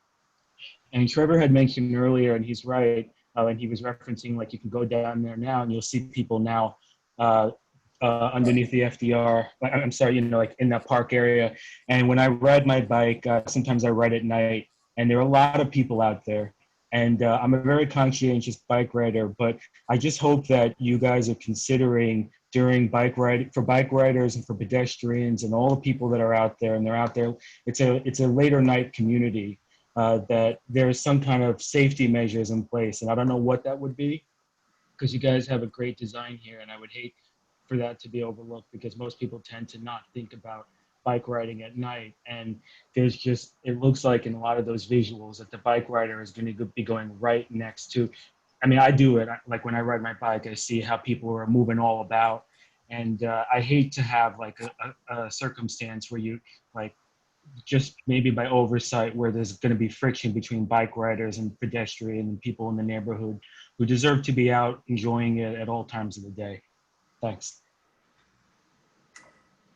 Thanks, Frank. I agree with you. It's again, just spatially a really tightly constrained area. And so we do have, the public esplanade sort of right up against the bike lane. We are doing what we can with we're, as part of this project, only actually building a portion of the bike lane at the south by Catherine Slip. And the other areas to the north is actually, it's not really part of this project. It's the reconstruction that's being done as part of the East River Esplanade. But again, with the portion that we are building into this project, we are looking at safety measures and in particular how we can address those pedestrian crossing moments where pedestrians are kind of cutting across the bike lane with really prominent markings and other safety features. So thank you very much for the feedback. Thank you, Lauren. I'm going to follow up with Frank because that Rutgers crossing, that's one of the most dangerous crossings for a pedestrian because once you cross over, you're right into a bike lane and there are a lot of students that cross over. And I think there are some very simple fixes to that. And that's by establishing crosswalks for pedestrians that bikes can recognize. It's done on the west side, and I know what you're saying about it's not our responsibility or it's DOT, but we have an opportunity to sort of get it right now, and I think we should take it other than leaving the current situation we have right now. Yeah, and I'll just add that on the East River Esplanade portion, I know that we've added rumble strips in a few locations in response to a request from the community board. So if there's a particular location that you think there are other measures, then we can talk about that, Trevor. We can just walk on Rutgers Slip and see how dangerous it is. But I know Christina Zhang is the last person, Michael, correct? Yes. Christina, go ahead. Hi. Can you hear me? Yes, I can. Okay, great. Just want to thank Lauren and Will for the presentation. And then just very quickly on two concerns. Predominantly about that big empty passive space between Market and Catherine Slips. I'm just concerned that people will set up barbecue tables there and leave a mess. I know there's this island right behind them inland where it's just filled with rats. And that is a very big concern of mine. And then the other concern was about the raised section, that 2-foot raised platform. Are there any measures or design measures being considered to prevent skateboarders from launching off of them onto the surface below? Because I've seen that happen at Pier 35 and they just launch off a surface and they just slam to the ground. So those are my 2 bits. Thank you. Thanks, Christina. We'll definitely take it into account the feedback about the passive areas and sort of strategize with how we can kind of mitigate or to, discourage people from setting up barbecue tables and making a big mess. We'll think a little bit about if there's design features we can kind of integrate to address that. As for the skateboarders, again, we're setting up we're building in deterrents to prevent skateboarders from sort of, scraping along the furnishings of the platform that we're building into it. We are all along the platform, there will be sort of as a safety feature that may deter some skateboarders from jumping off. But we are trying to, again, to mitigate the visual impact of the project and not really create visual obstruction out to the waterfront. We're not proposing to integrate guardrails or hand railings along the entire platform that would bring up some other accessibility issues. So thank you for pointing that out. I think we'll do a little bit more thinking about it and see if there's other ways that we can kind of tweak the design to deter that. Okay, thank you. We will have more comments on DMCR, but we got a couple more agenda items, which I know Will is going to brief us on. So we're going to continue into those items. Great, and then Michael sent out the link, which is edc.nyc/LMCR. Chat. Thank you, Michael, for sending that out. The presentation that Lauren just gave is going to be posted there probably tomorrow afternoon. We obviously went through a lot of detail there following another long presentation, so that'll be there for everybody to look through. And then I think my contact information is on that webpage as well, so feel free to get in touch with any questions, especially once folks have a chance to look through it in a little bit more detail. Thanks, Will. You're up. I'm up. Catherine, you're here. So Berbilski from our capital team is also here. So do Any preference of order? We're giving updates on package 4 as well as Brooklyn Bridge Esplanade. So, so Brooklyn Bridge Esplanade, that is frankly the simplest one. Like I mentioned last month, unfortunately, the status quo has not changed from last month. To remind the committee and the public, in response to the COVID pandemic situation and the associated fiscal situation, in April, EDC paused all of our projects that were not related to COVID response. We were doing PPE manufacture, we were doing field hospital conversions at city-owned properties, et cetera. So unfortunately, we had to spend quite a lot of funding on that. And we paused projects that were not related to the response. As the sort of fiscal situation becomes more clear, as the city council passed the fiscal year 21 budget, as EDC, as we have our own budget, as we finalize that, we've been working together with OMB on the capital projects to figure out what can come off of hold and what projects can start moving again. What has been prioritized in terms of projects coming off of hold are two things primarily, or three things primarily. Number one, projects with life safety impact. So at properties that EDC manages and operates that had life safety concerns, those are coming off hold generally. Number two is resiliency projects. So BMCR has come off hold and we're moving forward on that because those are big priorities to get done quickly. And then number three is projects that were in construction before COVID, because it's easier to continue a construction project that's ongoing rather than to start a new one. So with that said, unfortunately, Brooklyn Bridge Esplanade, which is a project that has completed design, but has not begun construction, we do not have the green light to move on that yet. So unfortunately, I don't have any update to share there in terms of what's next. Although I will just say that OMB and City Hall continue to sort of review the fiscal situation and try to figure out when new capital projects can begin. The money is still there, but it's just we're not able to spend now because of cash flow issues.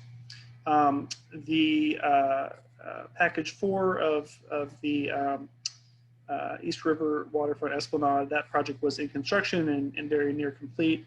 And with that, I'd like to turn it over to Catherine from our capital construction team, who can give the latest on that.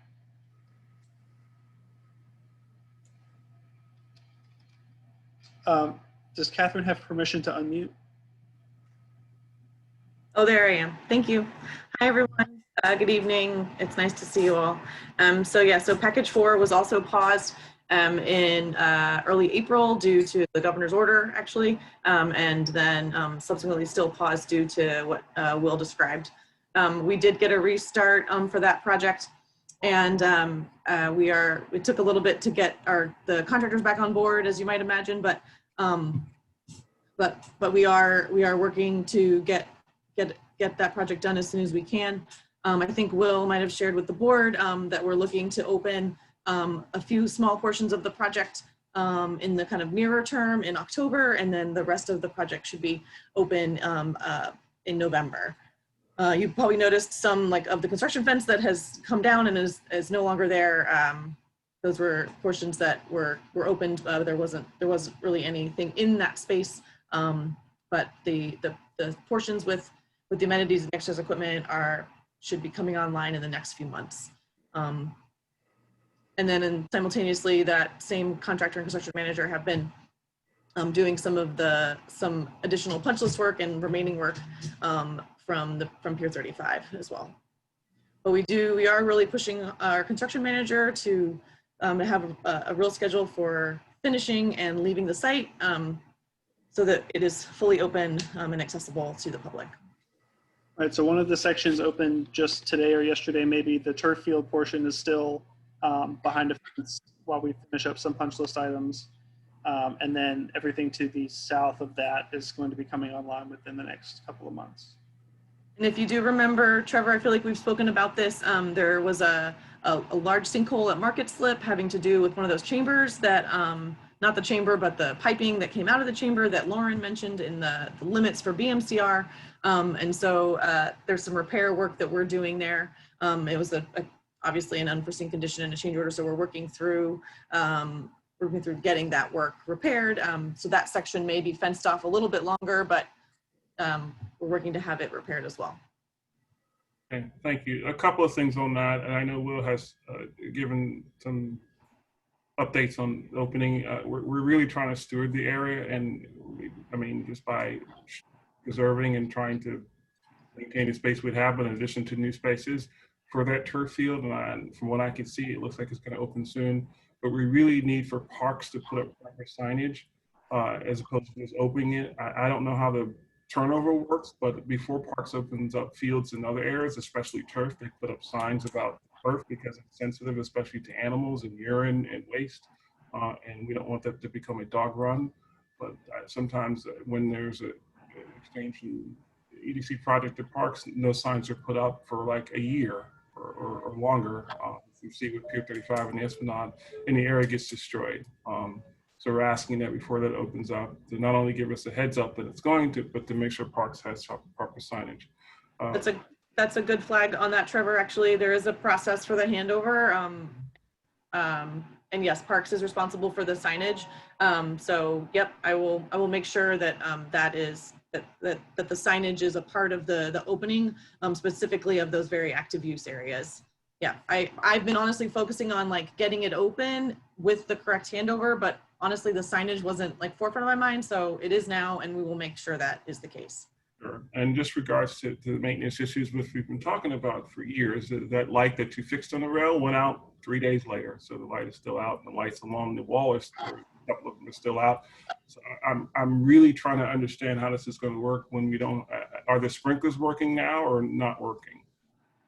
As far as I know, the sprinklers were working. We have asked Parks to come out and turn on the water in the other areas. Parks is responsible for that, and I really can't speak to it. I don't want to speak for them. No, I know, but on one of our calls, Parks said that it was you, and then EDC said it was them, and then we had this back and forth, so we can get some clarification. I understand.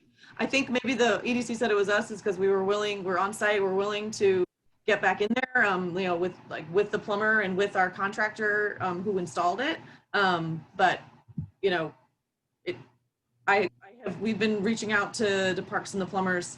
I reached out to them tonight when you mentioned the sprinklers, honestly. So we will do our best to work on that. And on you mentioned sprinklers, but before that there was something. Oh, the lighting. I did not I understood that light was fixed. And I've been out there myself and hadn't noticed. So I'm happy to follow up on that light repair. There's a couple of lights are out, but it's very dim park, so any bit of lighting is important out there. Okay. With regards to the Brooklyn Bridge Esplanade project, and I know I see at least Anthony Drummond from the councilman's office, and I don't know if someone from the borough president's office. I know there was funding for that, and I know there was federal funding. I'm just need to be assured that this project is going to start, as opposed, I know you're saying it's paused, but the longer it remains on pause, the more we're at risk of losing millions of federal dollars, which you don't want to do in today's economy. Trevor, I totally hear you. And honestly, we cannot speak to how some of the projects are restarted. We are advocating on a regular basis. We are pulling in partners to advocate for Brooklyn Bridge Esplanade to start with OMB. We have definitely raised the funding issue, both the federal funding and the local council member and borough president's funding and those commitments, and the funding deadline as well. I'm fully on board with you, but I cannot say if and when the project will start. It's not in our hands. And lastly, is that I think we really need to understand how the maintenance budget works from EDC's perspective with handover the parks, because we're going to open up, as we've seen, a really new and nice area. And if we're having trouble with 0.2 acre right now of a very small area. So I'm just wondering, and that's why I suggested the concession portion, how we're going to maintain that going forward. And I think that should be in discussion, and we might even bring it up as a topic for next month. Yeah, I would say again. Yeah, generally it's a flat fee that was to the Parks Department that is escalated based on inflation or something like that. But yeah, we'd be happy to discuss that in the future. I'm still checking, and Michael, I don't see any questions from committee, but if there are any questions, quick questions from the folks who are not committee members, please raise your hand. I think everyone fell asleep. Okay, so that ends that portion of the agenda. Thank you, all the presenters, for staying till 10:31 at night.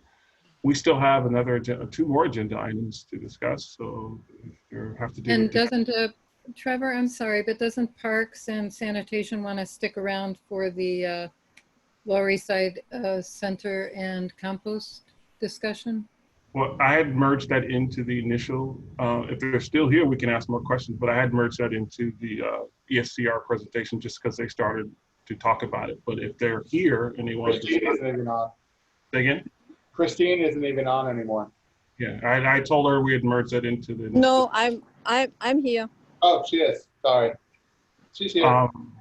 Because I was hoping that we could do a resolution on behalf of the compost yard and the, the commitment to return those both in line with the local politicians. I kind of feel like it's the least we can do. And even if the I agree with you, but the first thing I needed to do and get information to myself and also the committee members as to what was really going on, because I think I didn't know there was an agreement. I didn't know that they were doing X, Y, and Z. So I think that was critical for us to get that information and also to explain to people that, changing a park design that we spent 15 or 20 years designing is not, we'd wind up looking like parks. So I do agree with you. Trevor, I'm not talking about the Pier 42 thing. I think we can write a resolution that just says I agree with find you. an alternate site. I agree with you. So it's not that, I just don't think we can do it tonight. I think we could do it. Yeah, but we are running out of time. There are contractors being hired. Is there a guarantee that when we get around to this resolution, which has been months now, that it will be possible? I'm going to say we're going to discuss it next month. We discussed the Ecology Center at length during the ESCR presentation. We heard from sanitation, we heard from parks, we heard from Christine. I have seen several. The initial resolution I got was a move to Pier 42, or what they called an empty parking lot, which I think was totally unfair. I understand it now because I have a better understanding that parking lot is actually the East River parking lot. But we can draft something next month, but we discussed that early on, and we're going to move to the DNS. So if you have a paragraph that's shortened that you think should go in DNS, please provide it, because we're at 10:33, and I sent it to you. I sent it to you. Email? Yeah, at 6:30. Okay. All right. Yeah. Trevor, we also have, resend it? What? Lisa Kaplan has her hand up now. Go ahead, Lisa. Lisa, go ahead. Can you hear me? Yes. Oh, good. I just want to second Kay's position. I feel really frustrated that we've tried to, or I've raised this, that I thought we needed a resolution on the issue of the return of the East River, of the Ecology Center compost yard for months and months, and I feel like we're getting stonewalled. Well, I'll take responsibility for that. Very good. I'm speaking now, Trevor, if you would let me finish. Sorry, I think. The elected officials wrote a very strong letter on behalf of the Eastside Ecology Center, and I feel like the least our community board should do is second that opinion. And this can't wait another month. It's waited too long already, and time is not on our side with this. I really feel very strongly about this. Thank you for that. Okay, I'm still looking for your, sorry. I just resent it and sent it to Michael and Ryan in case, I just wrote the short paragraph for the district needs statement. I still think it's too long for the format. I don't want to get an explanation of how the district need works, but it's still too long. I'll work on it while we talk. We just need 2 or 3 sentences, because what we're doing is saying that we needed, you know, you can take out some of the background, we know that, but I really need a shortened version of that. And even if we don't get it today, because it's 10:36, it's fine. We still have 1 more month to discuss it. I'd like to get this done today, though, for this particular thing, but we have another month to finalize it, because we're the only committee now at this point that does not have it. Well, we had a huge agenda tonight, and I think it's fine if it has to wait. We have, for the next foreseeable future, we're going to have huge agendas. That's just the factor of the waterfront and what's going on in resiliency. There's good and bad in that. The bad is it's 10:36 and everyone's getting about it. Trevor, we have, Val's got her hand up, but I also want to, I mean, I don't know if this is the appropriate time to do it or not, or maybe if this is a discussion that needs to happen in executive committee. But if our meetings are going to be 4 hours long for the next 3 months, then I would like to propose that we move to what SLA does and meet twice a month and split the agenda. I don't want to be on a 5-hour long meeting. I just don't. I understand completely. Trust me, managing this is not the easiest thing to do. And we're all volunteers, and I agree. And we may need to look at that, because next month ESCR comes back with a whole new set of agenda items that they have to do. And that's going to go on for quite some time. And then we have BMCR, which just went to design phase. So there's a lot going on. And that might be a consideration, Michael, to split this into 2 meetings so we can have longer discussions about these items. But back to the resolution, and Val has her hand raised. Go ahead, Val. Yeah, I was going to say that I think in terms of, we have an executive committee, so that if something isn't done tonight and somebody feels that it needs to be done by the full board, they can take it to the executive committee, can't they? Yeah, but then we wind up with a lot of things that have to, we tried that before, but then we wind up with, okay. Should go to parks. Yeah. Time.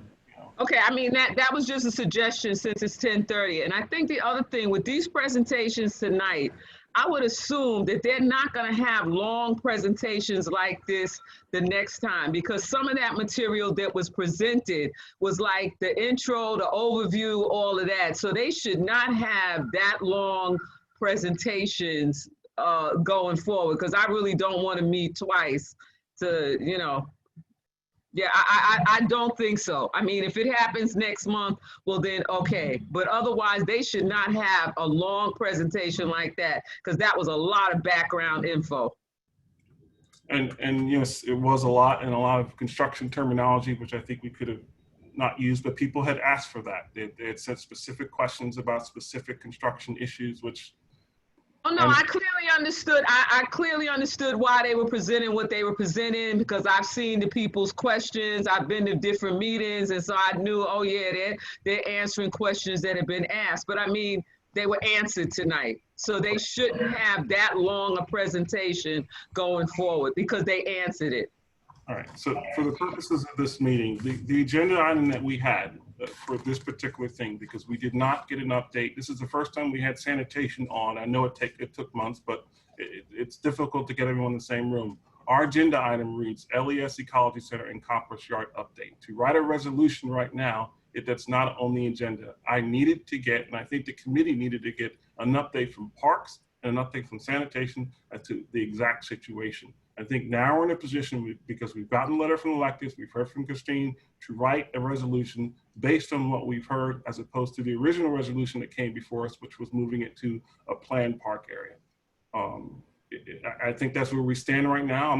It's been moved for months. We have COVID delays. I don't think moving in another 30 days is going to make that much of a difference. There's already a contract signed for the operations to go to Seward Park, which we were not aware of, which we found out about now. So there's other things we might find out, but I don't think moving it to another month, or if Michael's suggestion of us meeting twice a month, it might be 15 days from now, it really changes things. I think we can write a strong resolution that supports her position, or supports the ecology's position, but also has the facts that we just found out tonight in that resolution. Robin.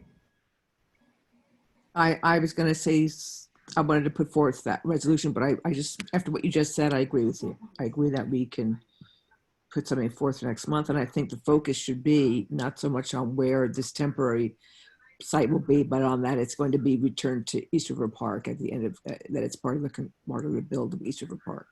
That's Correct. what I think needs to be in the resolution. Correct. That being said, Michael, Kay, were you able to send that DNS, or do we want to move to next month? Because we can, there's no time. I really can't do that in the middle of all this, but I can get it to you tomorrow. Tomorrow, we get it to me tomorrow, but we'll discuss it next month. And then, like you said, can't do this in all the middle of this, but trying to write a resolution in the middle of this is also difficult at 10:40 at night. I've already drafted one. I drafted a different one. Yeah, I know, but I've seen 6, to be honest. Yeah. So I read them all, I go through them all, and I question them all. I just want to make sure we get it right. That being said, we're going to adjourn this meeting, so we need to take a vote, which will also be attendance, unless folks want to stay on until 11:30. Okay, then we'll take attendance. Thank you, Ryan. Go ahead. Trevor Holland, Yes. Kay Webster, Yes. David Adams, Yes. Yaron Altman, Not on. Carlin Chan. Carlin Chan. Carlin, if you're on the phone, hit *9 to unmute. He emailed earlier that he was having internet trouble, so he was joined by the phone. *6. *6. Not I'm sorry. *6 to unmute. I don't think he's on because David Adams is the only person on the phone. Okay. Ryan Gillum, yes. Valentina Jones. What am I voting on? To adjourn. To adjourn. What? To go to yes. Michael Marino. Michael, you want 2 of these? Yes. Carolyn Ratcliffe. Yes. Robin Chattel. You're muted, Robin. Can you read my lips? Yes, and I can only meet once a month. I've got 4 other things every night, so. Josephine Velez. Troy Velez. That's it. All right. Good night, everyone, and see you in a few days. Good night.